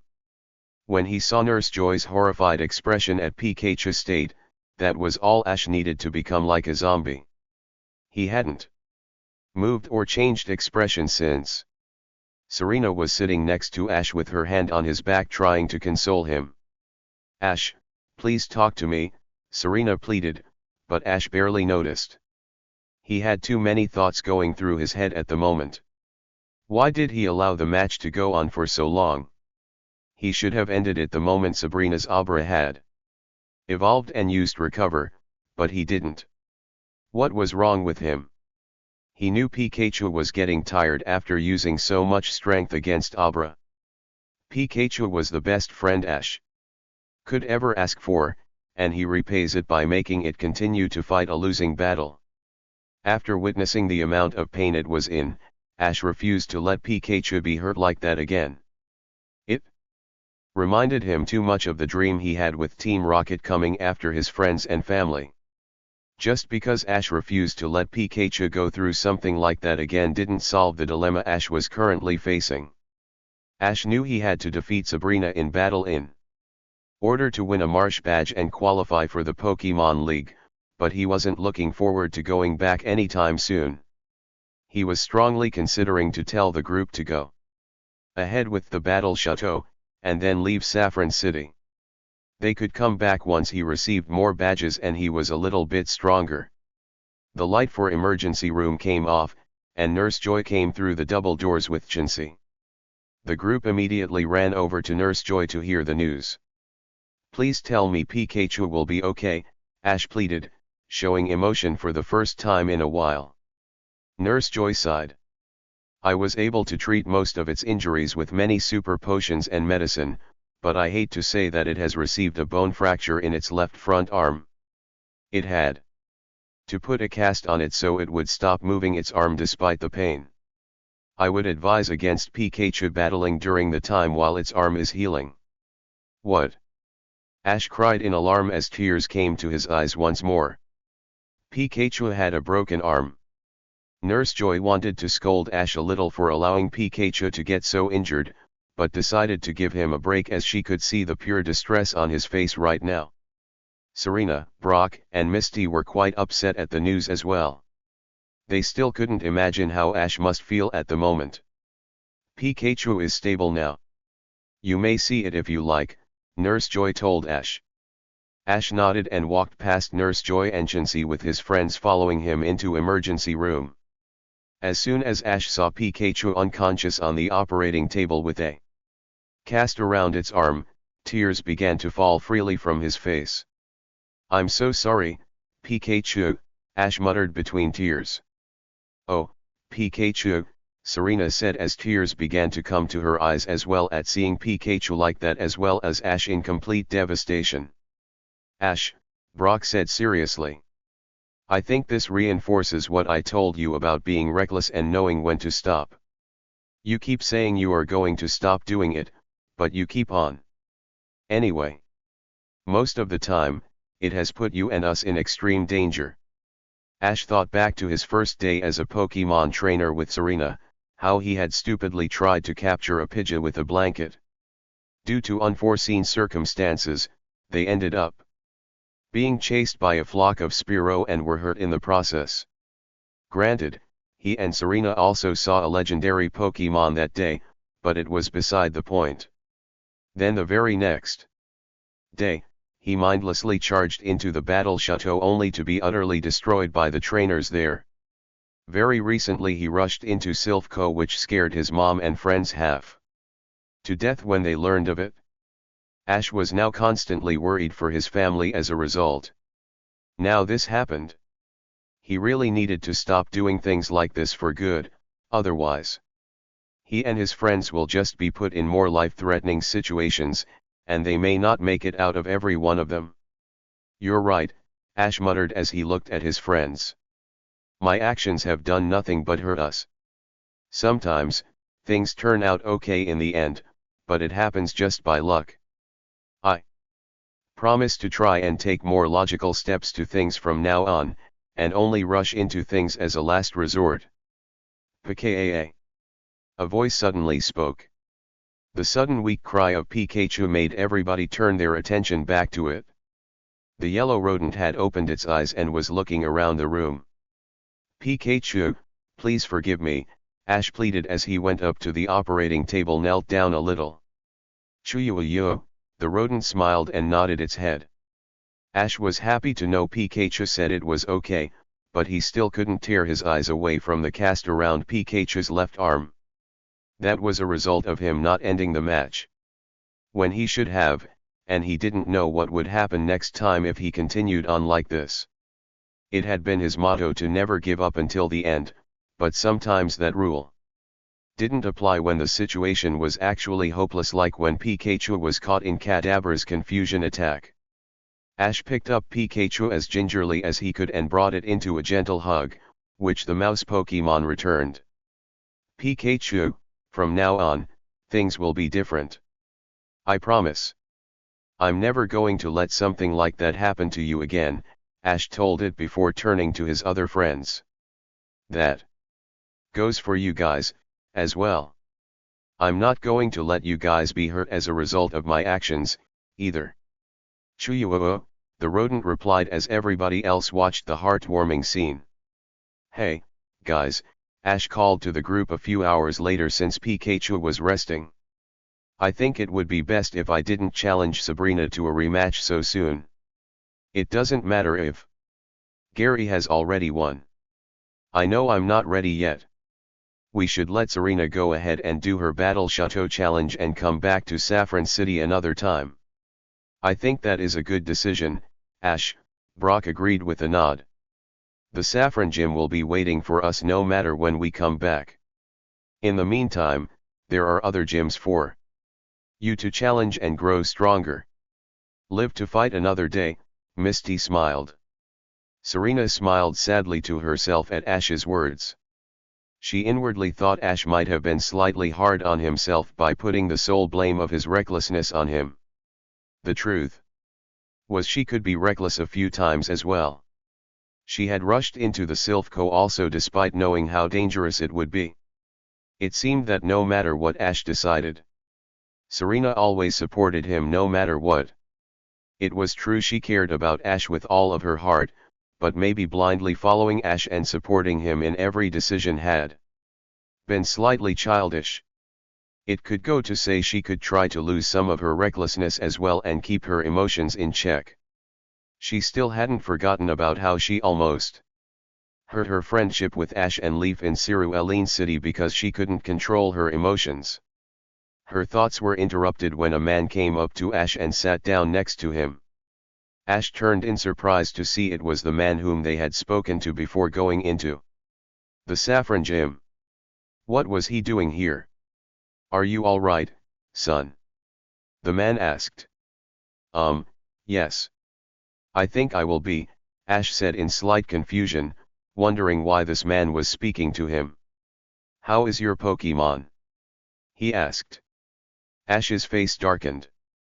It was really injured in my fight with Serena and now has a broken arm.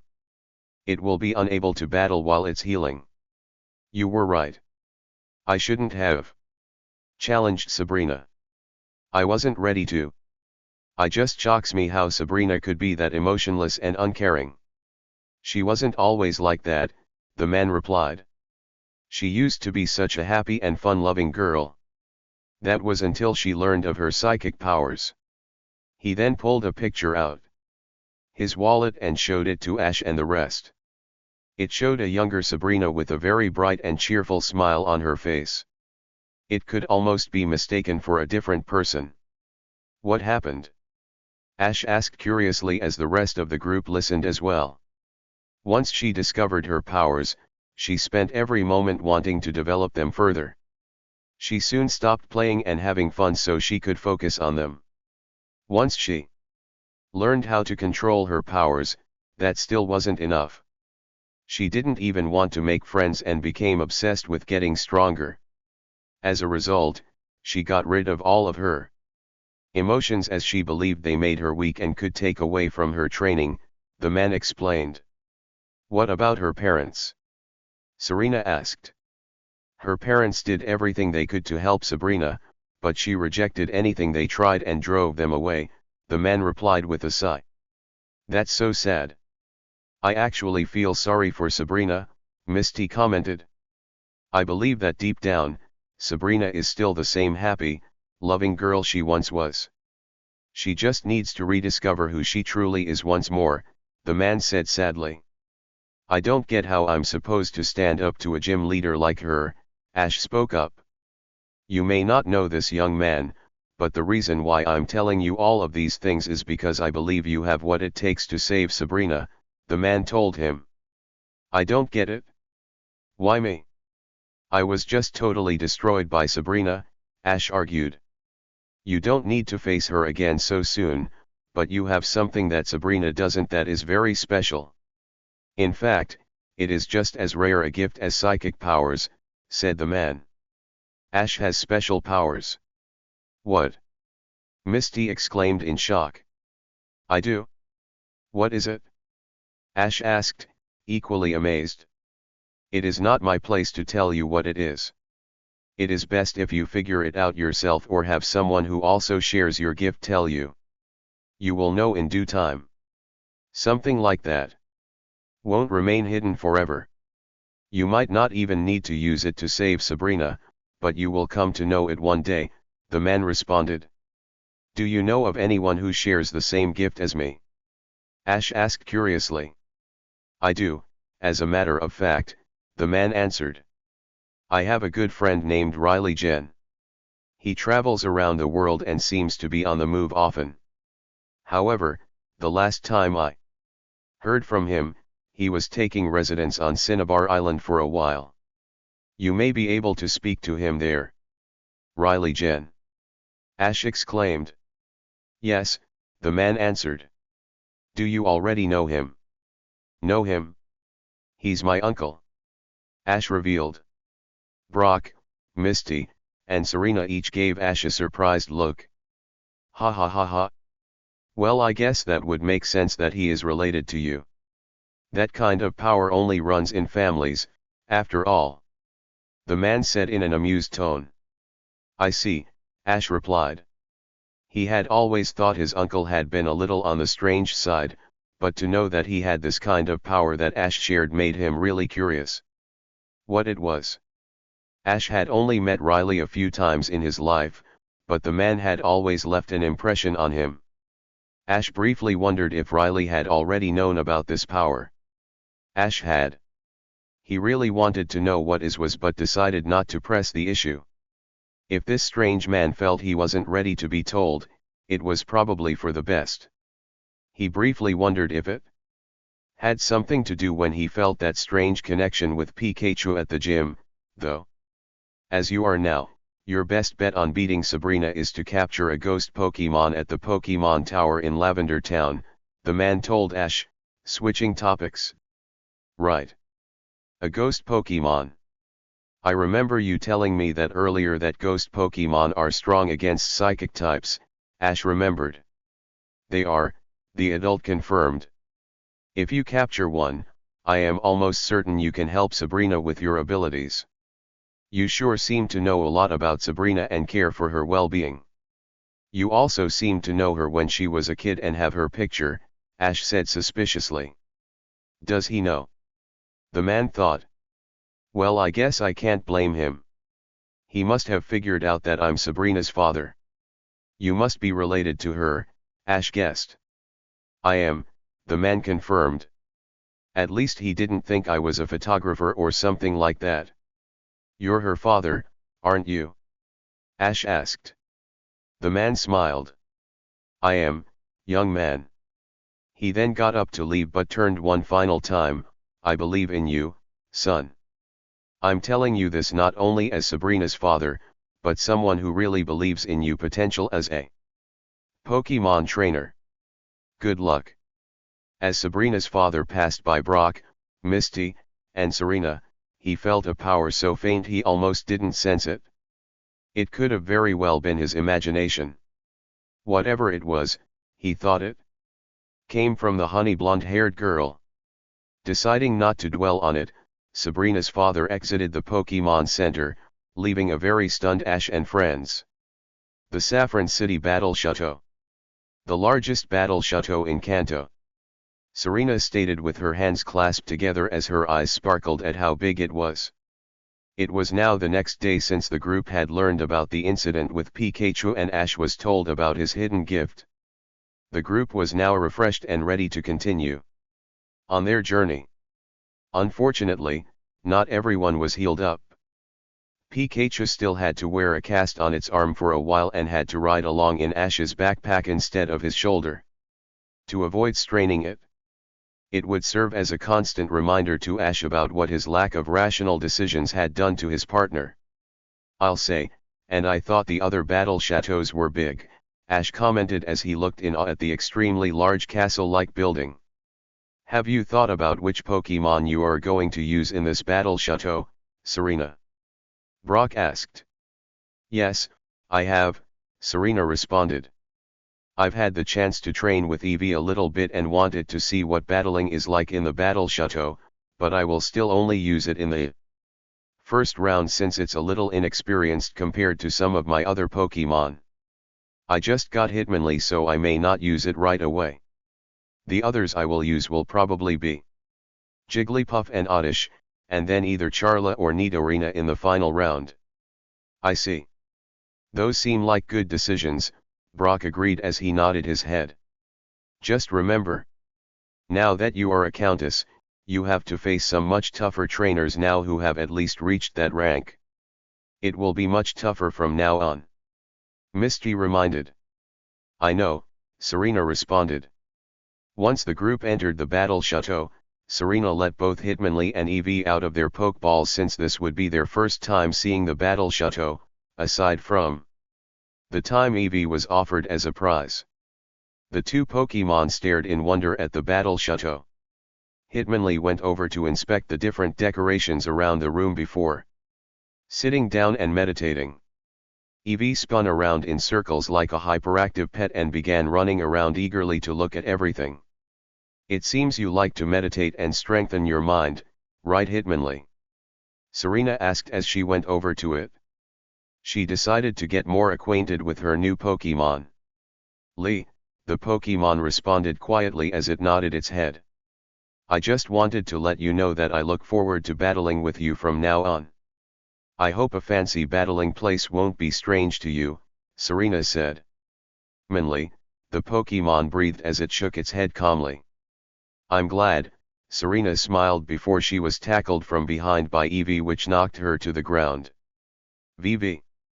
Eevee exclaimed as it climbed on Serena's back and laughed playfully. Ow, Serena muttered before turning around to Eevee and chuckling. Heh. It's good to see you also Eevee, but try to stay calm while we are in here so you don't accidentally break something. It seems like your Eevee is very playful, but it could still use some training, a voice said behind the group. They spun around to see another girl standing there who looked the same age as Ash and Serena. She had short blue hair that ended just above her shoulders and brown eyes. She seemed to already be in her battle chateau outfit. Serena normally wouldn't be bothered by a comment like that from someone, but there was something about the girl's tone. That made it sound very snarky. I guess so, Serena responded as she got up off the ground and picking up her EV to hold it, trying to ignore the girl's tone. My EV is one of my newest Pokemon, so it's still fairly young. I see, the girl said before introducing herself. My name's Miette, and I'm aiming to be the top trainer at the Battle Chateau. I'm Serena Gabina, and this is Ash, Misty, and Brock. Serena introduced her friends one by one. Nice to meet all you. Miette smiled before bringing a basket into view. I happened to make some cupcakes before I came here if you guys would like to try some. Sounds good. Thank you. Ash thanked before reaching into the basket and taking one, Misty and Brock following suit. These are delicious. Ash exclaimed as he took a bite. Would you mind if Pikachu had one as well? Serena instantly frowned upon hearing that. Surely Ash must have had better cupcakes in the past, like then ones she helped his mom bake that one time. Not at all, Miette smiled before Ash reached in to hand one to Pikachu who was still in his backpack. It took a bite and put on a happy expression. Pika. It said enthusiastically. They are really good. Well done. Brock praised. Thank you. Miette replied while smiling. Miette then held the basket of cupcakes up to Serena for her to try as well. Serena decided to take one out of politeness. She then took a bite as her eyes lit up. Oh wow! These are really good, she said. Of course they are, Miette whispered snootily so only Serena could hear before putting on a smile again. Serena narrowed her eyes at the blue-haired girl. She had decided to brush off Miette's first comment, but it seemed she really wanted to get a rise from Serena judging from that last comment. What was her deal? Ah, if you are competing in the Battle Chateau, you and Serena might face each other, Misty told Miette. We might, Miette smiled. That would be fun, wouldn't it, Serena? It would, Serena fake smiled back before thinking. I'll get rid of that snooty attitude for you. You better go ahead and get changed so you aren't late for the tournament, Serena, Brock advised. That's right. Don't be late, Serena. Miette called after her as Serena quickly returned EV and Hitmonlee and hurried off to find Hennessy or one of the maids. Okay. This girl is clearly out to get me for some reason, but I promise to keep a cool head from now on. I can ignore her, Serena thought. You look great as always, Serena. Ash smiled while giving Serena a thumbs up once she came out of the changing room. Thank you, Ash, Serena smiled while she blushed and did a curtsy for him with Ash bowing back even though he wasn't in Battle Chateau attire. You are quite the gentleman, Ash, Miette told him as she giggled. You would make a great husband for a girl one day. Heh, I would. Ash muttered embarrassedly as he rubbed the back of his neck. Serena blushed and glared at Miette. Oh no, she didn't. She thought. Miette happened to pick up on Serena's expression and grinned cattily at her. Serena quickly turned away. It looked like Miette had found a weak spot, and she knew it. Great. Well, I have thought about what it would like to be married one day, Ash continued as he looked to be in thought. But I don't know who it would be with. Brock and Misty hung their heads. Ash and Serena seemed to be getting closer, but it still seems Ash doesn't realize how Serena feels about him yet. Only time will tell. He is still definitely a 10-year-old, despite his birthday approaching. Miette giggled at Ash's response and gave a sly look to Serena to see her reaction. She just blushed again and turned away. The nerve of that girl. She was not going to let this girl ruin her experience at the Battle Chateau. Unlike last time with Ash and Leaf when she wasn't sure, Serena knew for a fact this girl was deliberately flirting with Ash. Did she think he was really a suitable husband or just trying to get a rise out of Serena? Either way, Serena knew she had to stay calm. Brock and Misty happened to notice the silent exchange going on between Miette and Serena and frowned. It seemed things might get ugly if they aren't careful. "Excuse me, madam, but your first battle chateau challenge is up," Hennessy politely cut in, addressing Miette. "Well, looks like I'm up. See you guys in a minute." Miette waved before heading off to her battle room. "She seems like a nice girl," Ash commented as they watched her go. "Yeah. She's a real angel," Serena mumbled sarcastically as her fists clenched. "Are you okay, Serena?" Ash asked her. "Oh yes. I'll be fine, Ash." "Really?" Serena smiled at him before taking a deep breath. "Well, if you want to talk, I'm here for you," Ash said as he gave her a thumbs up again. Serena blushed. He. "Thank you, Ash." "Hey guys. Miette's battle is on the TV right here," Brock said as he pointed to one of the huge TVs in the lobby. The rest of the group went over to the TV to watch the battle. Miette already had her pokeball out and seemed to be facing against another boy. They curtsied and bowed to one another, respectively, before releasing their Pokemon. Miette sent out a Pokemon that resembled a Jigglypuff but was a lot taller and not as round. It had a white stomach with long ears and a tuft on its head. It was a Wigglytuff. It got a tough expression on its face and looked ready to fight. "Oh, a Wigglytuff," Serena said as she and Ash pulled out their Pokédexes to scan it.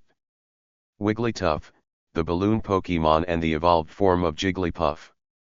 "Its body is soft and rubbery to where it can inflate itself to an enormous size," said the Pokédexes. The other trainer sent out a Ninetales.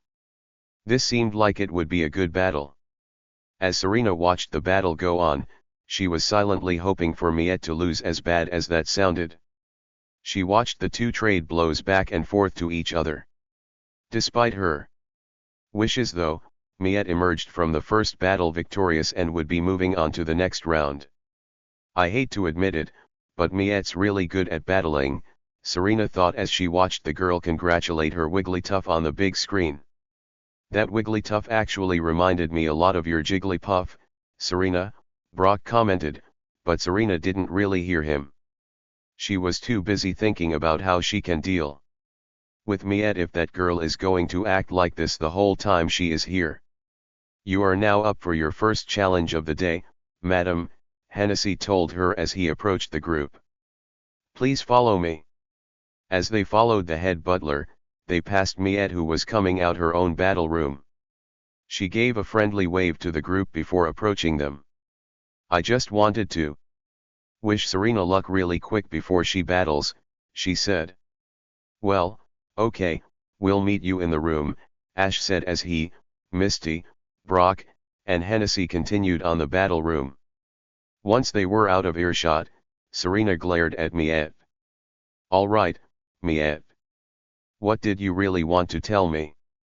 "Just what I said," Miette replied before smirking. "I wanted to wish you luck.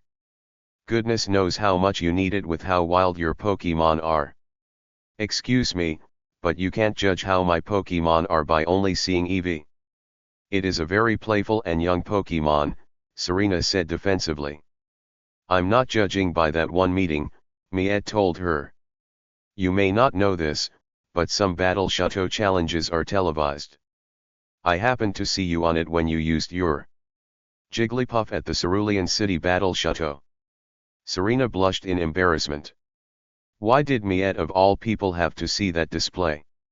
"Your Jigglypuff barely listened to your orders at all, not like my Wigglypuff, whom I'm sure you saw just now," Miette said arrogantly. "It was completely out of control and did whatever it wanted to. Jigglypuff and I have come a long way since then," Serena declared. "I have also become a much better trainer." "Whatever you say," Miette smirked before walking off. Serena glared as she watched her go. She really didn't like this girl. She had no idea what her problem with her was, but it was getting her pretty aggravated. Then she remembered she needed to keep her emotions in check. She shook her head and realized that she had to hurry to her battle. She wasn't going to let this girl get to her. As she entered the battle room, she saw her opponent was already waiting for her. Ash, Brock, and Misty were off to the side to watch the match already. She smiled apologetically at the boy who would be her opponent for being late. He just nodded his head in return.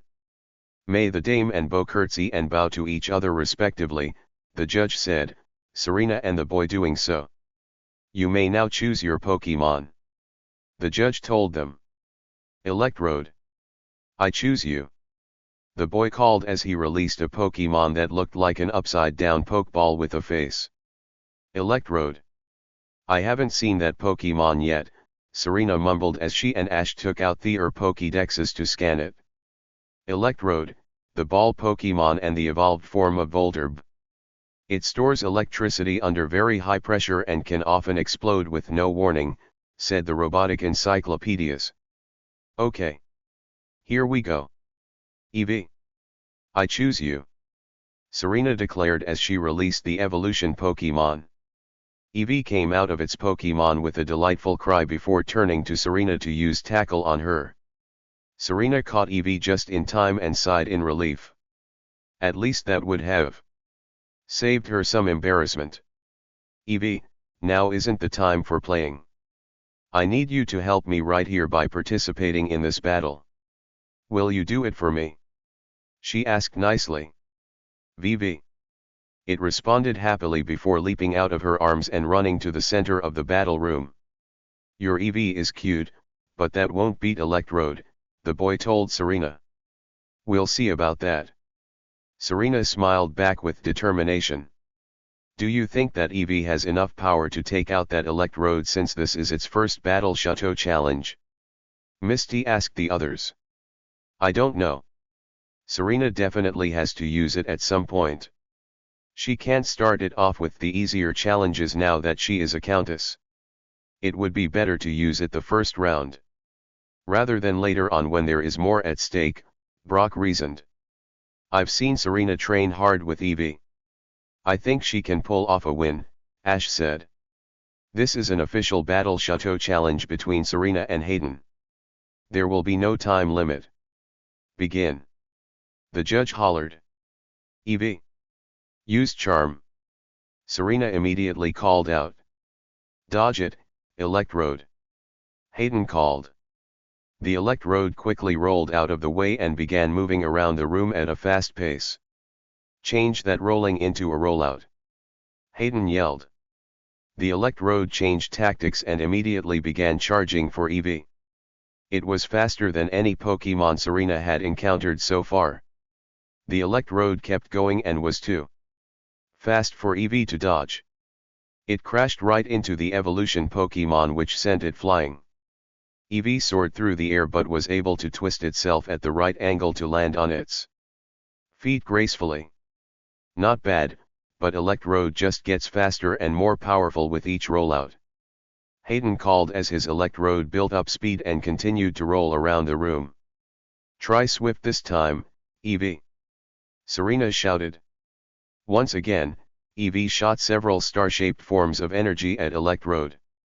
The attack connected, but Electrode was moving too quickly for it to do much damage since it was far away.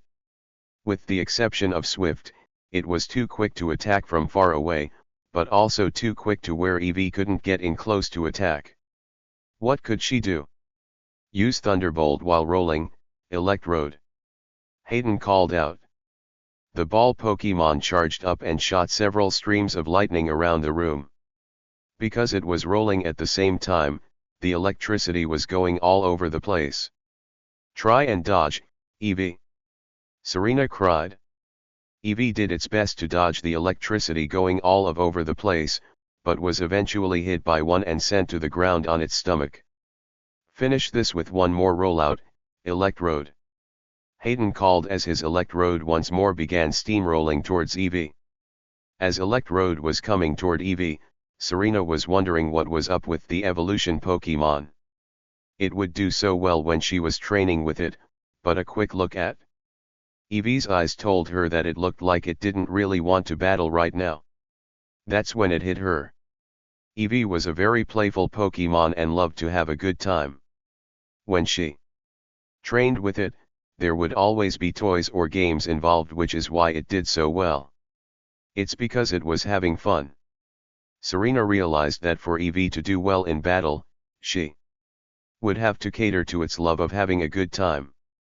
It was still rather young, after all, but how could it have fun in this battle? She saw electrodes rolling, and an idea hit her.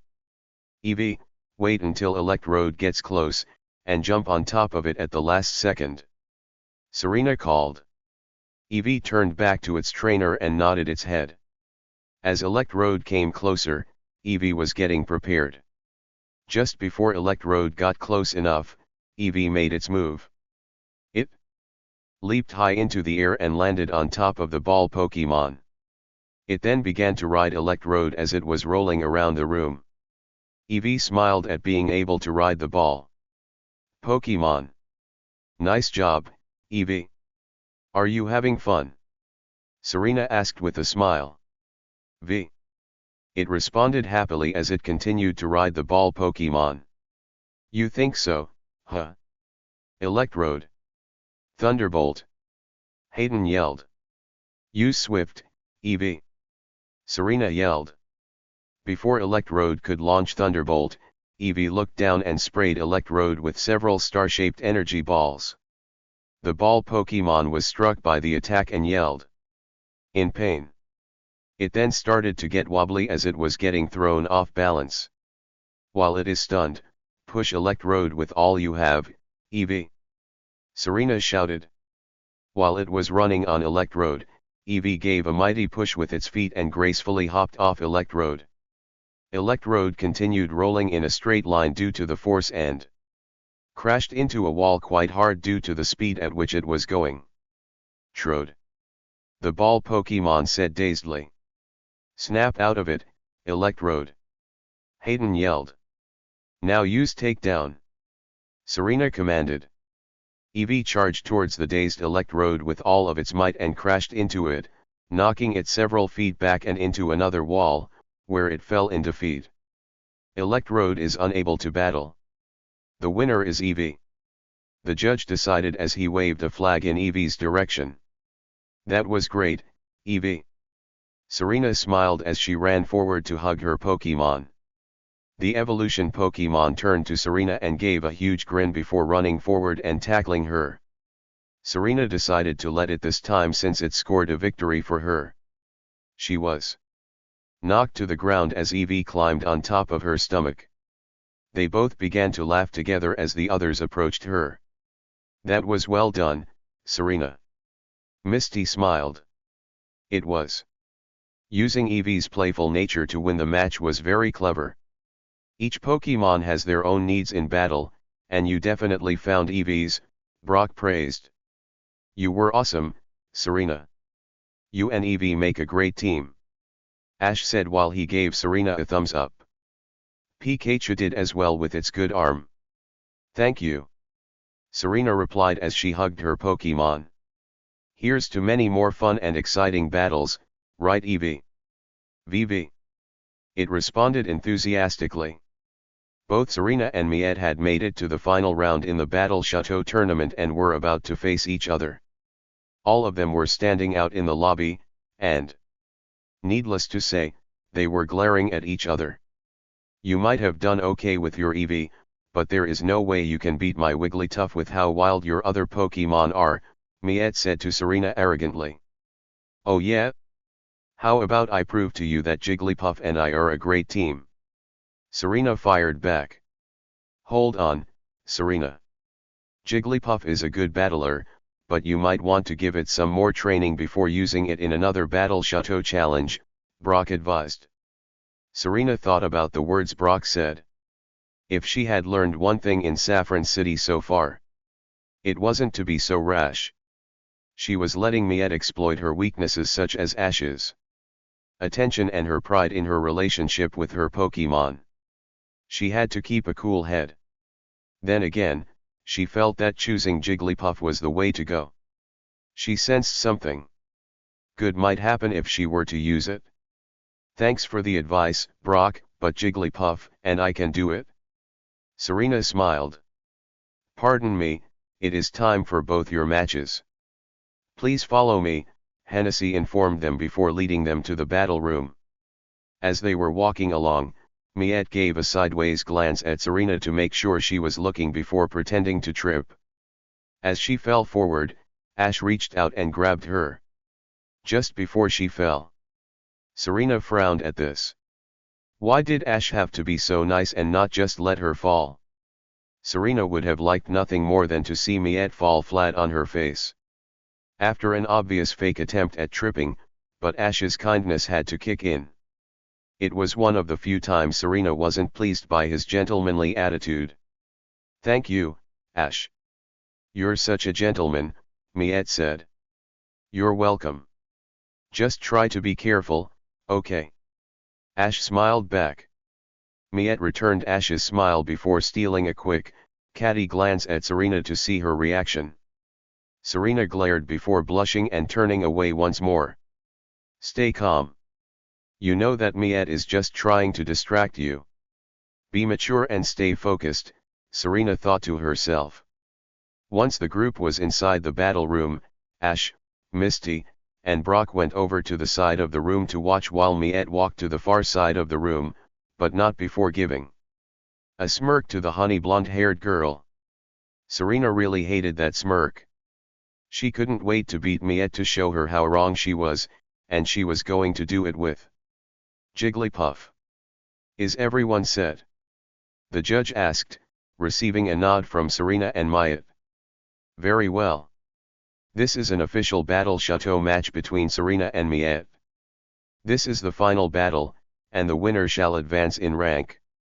May the two dames please curtsy to one another, the judge said.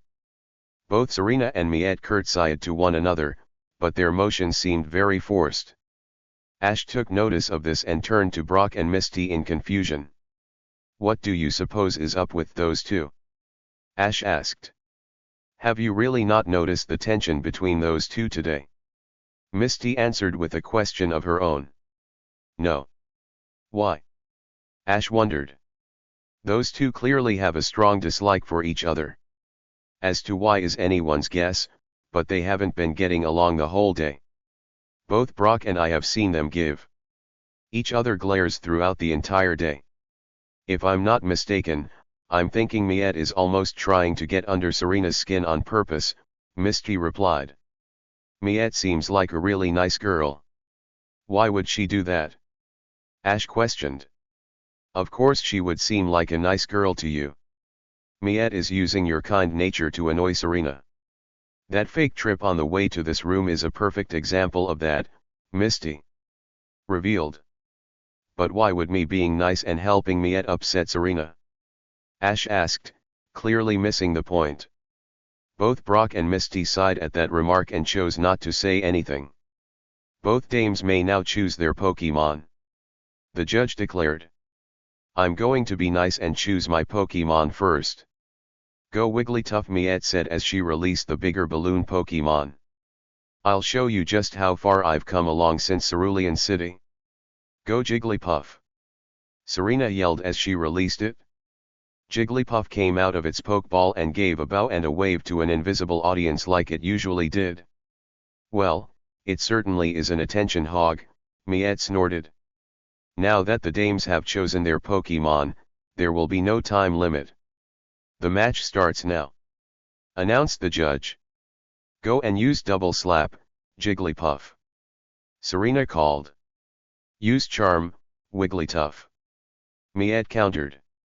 As Jigglypuff inflated itself and flew forward to attack, the Wigglytuff got a cute look on its face and winked, which caused several hearts to come from it towards Jigglypuff. The smaller balloon Pokemon let out a smirk as it watched the hearts come closer. There was no way it was going to go easier on an opponent just because it tried to be cute.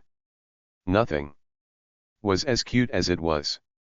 Jigglypuff closed its eyes to the incoming hearts so it wouldn't be affected. It then opened them once the last one hit, and it then began to slap Wigglytuff back and forth. Great job, Jigglypuff, Serena praised. Oh, really? Miette smiled arrogantly. Counter with Mega Punch, Wigglytuff. Amidst all the slapping, Wigglytuff gave a sly smile to Jigglypuff before rearing its arm back and slamming it straight into Jigglypuff's stomach. Jigglypuff let out a surprised gasp and was sent sailing backwards through the air. Use your own double slap now, Wigglytuff. Miette yelled. Wigglytuff inflated itself and like Jigglypuff before it, and began to fly through the air. It came upon Jigglypuff in the air and began to ruthlessly slap Jigglypuff across the face. Jigglypuff really couldn't stand having its face messed with. It was losing its temper fast. It was about to smash its evolved form's face in for ruining its look, but Wigglytuff and Miette saw it was coming. Use Mega Punch again, Wigglytuff. Miette ordered.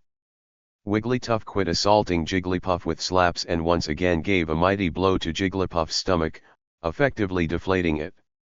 The smaller balloon Pokemon was sent sailing towards the ground and landed hard. Wigglytuff floated downward and descended upon Jigglypuff. The pink puffball got up off of the ground and had rage in its eyes as it went to attack Wigglytuff, but it once again gave a counter-attack by punching Jigglypuff again and sending it backwards. Jigglypuff, please stop. You have to control your temper and listen to me. Serena cried, but it only fell on deaf ears. Ha ha ha. I thought you said you have come a long way. That Pokemon is no more obedient to you now than it was then. Miette laughed. This isn't good, Brock muttered from the side. If Jigglypuff can't get its feelings under control, Serena may lose. That's always been Jigglypuff's greatest weakness. It needs to stop acting on its own and listen to Serena. Jigglypuff continued to scream in anger as it constantly charged forward in blind rage at Wigglytuff, but the opposing balloon Pokemon would simply deliver another Mega Punch. And the process would repeat itself. After the fifth attempt, Jigglypuff was beginning to get tired. Its eyes watered in frustration because it couldn't land a hit anymore. Why wasn't it able to? It had never had this problem before. The fact that Wigglytuff was its evolved form shouldn't have mattered at all. It had heard how that Pikachu had beaten Raichu at the Vermilion Gym, so why couldn't it get the upper hand, as well? Jigglypuff was very fond of Serena, which is why it chose to travel with her in the first place. It may never have overcome its singing problem if it wasn't for her. Jigglypuff had always been an extremely prideful Pokemon and was always confident in its battle skills. Up until now, Jigglypuff felt it had never needed Serena to win a battle for her. Its brute strength was enough for that. It took out a Machoke at the fighting dojo, for crying out loud. If there was one thing this battle was teaching it's that having a bad temper and pride wasn't causing it to win like in the past. Jigglypuff was so caught up in its thoughts that it didn't notice it had been standing completely still this entire time, despite Serena's desperate attempts to call out to it. It was wide open for an attack. Taking advantage of this, Miette called out another attack. Alright Wigglytuff. Finish with Mega Kick. Wigglytuff came upon Jigglypuff, and the smaller Pokemon noticed too late. Wigglytuff drew its rubbery foot back and gave a mighty kick to Jigglypuff, which sent it soaring backwards towards the wall. As it flew through the air, Jigglypuff realized this would probably be the first battle it would lose since joining Serena's team. It closed its eyes for what looked like a nasty impact to the wall, but didn't notice Serena had jumped in the way and caught Jigglypuff just before it hit, surprising everyone, even Miette. Serena let out a gasp as Jigglypuff crashed into her. Jigglypuff wasn't a heavy Pokemon, but the speed at which the Pokemon was traveling still made it hurt. Serena. Ash cried with worry. I'm fine, Serena replied as she looked down at Jigglypuff, who still had its eyes shut tight. Ash sighed with relief when he saw Serena and Jigglypuff were fine before Misty spoke up next to him. It seems Serena is mimicking a few things you have done in the past. Yeah. We would do anything for our Pokemon, Ash replied as he stared at Serena admirably. Jigglypuff opened its large round eyes and glanced up at Serena. She had saved it from possibly being injured even further by hitting the wall. That was the second time Serena had saved it. It knew Serena cared for it but wasn't expecting her to save it. "Are you okay, Jigglypuff?" Serena asked with a smile. Jiggly, the balloon Pokemon responded as a look of shame crossed its face. Serena had always wanted what's best for the balloon Pokemon, and it always repaid her by only wanting to be a star or pounding the mess out of anything that disagreed. It was so selfish and seemed to always be hurting others around it with its bad attitude. Its eyes began to water at how terrible it has acted so far. "Don't worry, Jigglypuff. Everything is fine," Serena reassured it with a hug. She then gave it another smile. "What do you say we win this battle together?" Jigglypuff smiled back. There was no other trainer it would rather have than Serena, and it was about time it showed it. "Jigglypuff," it responded with determination and leaping out of Serena's arms back to the battlefield. "What do you know? It looks like Jigglypuff might want to listen, after all," Miette said with a small smile. "But that won't help, now. Use Mega Punch once more, Wigglytuff." Wigglytuff flew forward and prepared to deliver the attack, but Jigglypuff was going to see what Serena wanted to do this time. Sure enough, it heard a command soon after. "Stand your ground, Jigglypuff," Serena called, causing the balloon Pokemon to look at her in confusion. "Just trust me," Serena replied gently once she saw Jigglypuff's expression. The puffball nodded and watched the incoming larger balloon Pokemon. It descended upon Jigglypuff and brought its fist down, prepared to strike. That's when Serena made her move. "Roll underneath the Mega Punch, then inflate yourself." Jigglypuff complied and rolled underneath Wigglytuff's outstretched arm at the last second, surprising it. The balloon Pokemon then inflated itself and was now in the air along with Wigglytuff. "Now pound!" Serena yelled. Jigglypuff reared its arm back and slammed it down hard on Wigglytuff's back, which sent it face first into the floor. Wigglytuff shook itself and glared at Jigglypuff. "Try Mega Punch again. It can't dodge like that in the air." Miette tried. Wigglytuff quickly inflated itself and made a beeline towards Jigglypuff, but Serena and Jigglypuff were ready. "You sing. Play us that concert, Jigglypuff," Serena called. Jigglypuff smiled and directed its voice only at Wigglytuff so no one else would fall asleep. This would be easy since Wigglytuff was coming in close for an attack. Jigglypuff closed its eyes and began to sing its soothing lullaby. As Wigglytuff aggressively flew towards Jigglypuff, its eyes started to get droopy, and its speed slowed down. "Fight it, Wigglytuff," Miette called out, but to no avail. Soon, Wigglytuff had its eyes closed and a bubble coming from its mouth to show it was now asleep. It was hovering in the air like a sitting duck. "Now use Wake Up Slap," Serena called. Jigglypuff smirked. It would teach this Pokemon for falling asleep while it was singing, even though it did it on purpose. It swung its arm back and gave Wigglytuff an extra hard slap across the face, startling the Pokemon awake. "Use Hyper Voice," Serena shouted before Miette could give an order to the now awake Wigglytuff. Jigglypuff gave a loud yell as sound waves burst from its mouth and struck Wigglytuff, who was trying to cover its ears from the loud noise. "Give them a taste of their own medicine, and use your own sing," Miette called. Wigglytuff began to sing, but Serena had other plans. "Counter with Double Slap," she yelled. Jigglypuff felt only it could be the best singer and didn't want to be outdone. It quickly flew forward and continuously slapped Wigglytuff on the face before it could get more than a few notes out. It then gave an extra hard slap at the end, which knocked Wigglytuff out of the sky and onto the ground. "Finish with Rollout," Serena commanded. Jigglypuff began to spin extremely fast in the air while Wigglytuff was dazed on the ground. It then shot towards it at breakneck speed. Dodge it! Miette called, but Jigglypuff was too quick and Wigglytuff too slow. Jigglypuff slammed into Wigglytuff, which sent the bigger balloon Pokemon shooting through the air. It then hit the ground and skidded a few yards before stopping right in front of Miette, knocked out. I can't believe it, Miette muttered in shock. Wigglytuff is unable to battle. The winner of today's tournament, who will advance to the rank of Marchioness, is Serena Gabina. The judge announced. We did it, Jigglypuff. Serena cried in happiness as she ran forward to the puffball Pokemon.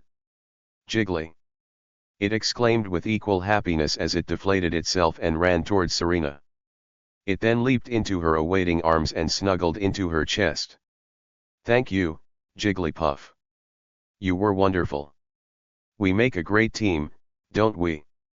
Serena smiled as tears came to her eyes while she hugged her Pokemon. Jiggly! Jigglypuff responded as it hugged Serena back. It looks like Jigglypuff has decided to let go of its stubbornness and listen to Serena, Brock noted. I can't wait to see the things they accomplish now that they are fighting together like trainer and Pokemon should, Ash said as he watched the two. Pika-Pie! Pikachu said from Ash's backpack. You got that right, buddy. Ash agreed while giving his partner a smile. We will be battling as one from now on, as well. So Marchioness Serena? How does it feel to be only one rank away from becoming a Duchess? Ash asked once Serena had been given her new title card and symbol. It feels like I can really do this.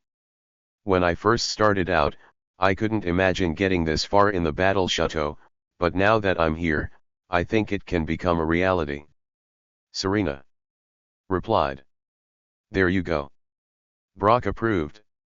Yep. I may not be only one badge away from all 8, and I may not be strong enough to go against Sabrina again yet, but I will one day. Nothing's going to stand in my way of becoming a Pokemon master. Ash declared. Pika-Pie! Pikachu cheered while thrusting its good arm into the air. On that note, I think it's time we said goodbye to Saffron City for now. We've had quite a time here with driving Team Rocket out of Silphco, Serena getting another rank, the fighting dojo, and now all this weird talk about Ash having a hidden gift, Misty said. I wonder what Sabrina's dad meant when he said that, Ash wondered as they began walking. If what he said was true, you will find out soon enough. Lavender Town is our next stop, and it isn't far at all, Brock said. The group was just about to head out but were stopped by a voice calling out to them. Wait up! Miette called as she ran to catch up to the group. She was carrying a basket. They all turned in surprise to see what she needed. Miette? Serena questioned as she an eyebrow at the blue-haired girl. I just wanted to tell you something alone really quickly, Miette replied as she caught her breath. The group frowned upon hearing that. They figured it couldn't be anything good. No. It's nothing insulting or bad. I promise. Miette defended. They all nodded as Ash, Misty, Brock, and Pikachu walked a short distance away. What is it, Miette? Serena asked once they were out of earshot. I just wanted to say I was sorry for the way I treated you earlier. I was wrong. You are definitely a good Pokemon trainer. Here. I made some more cupcakes for you and your friends as a peace offering, Miette offered as she handed Serena the basket of goods. Oh. Thank you, Miette, Serena said in surprise at the girl's sudden change in heart. One more thing, Miette spoke up, which caused Serena to look back to her. She then leaned forward with a sly look on her face. Ash is quite the gentleman.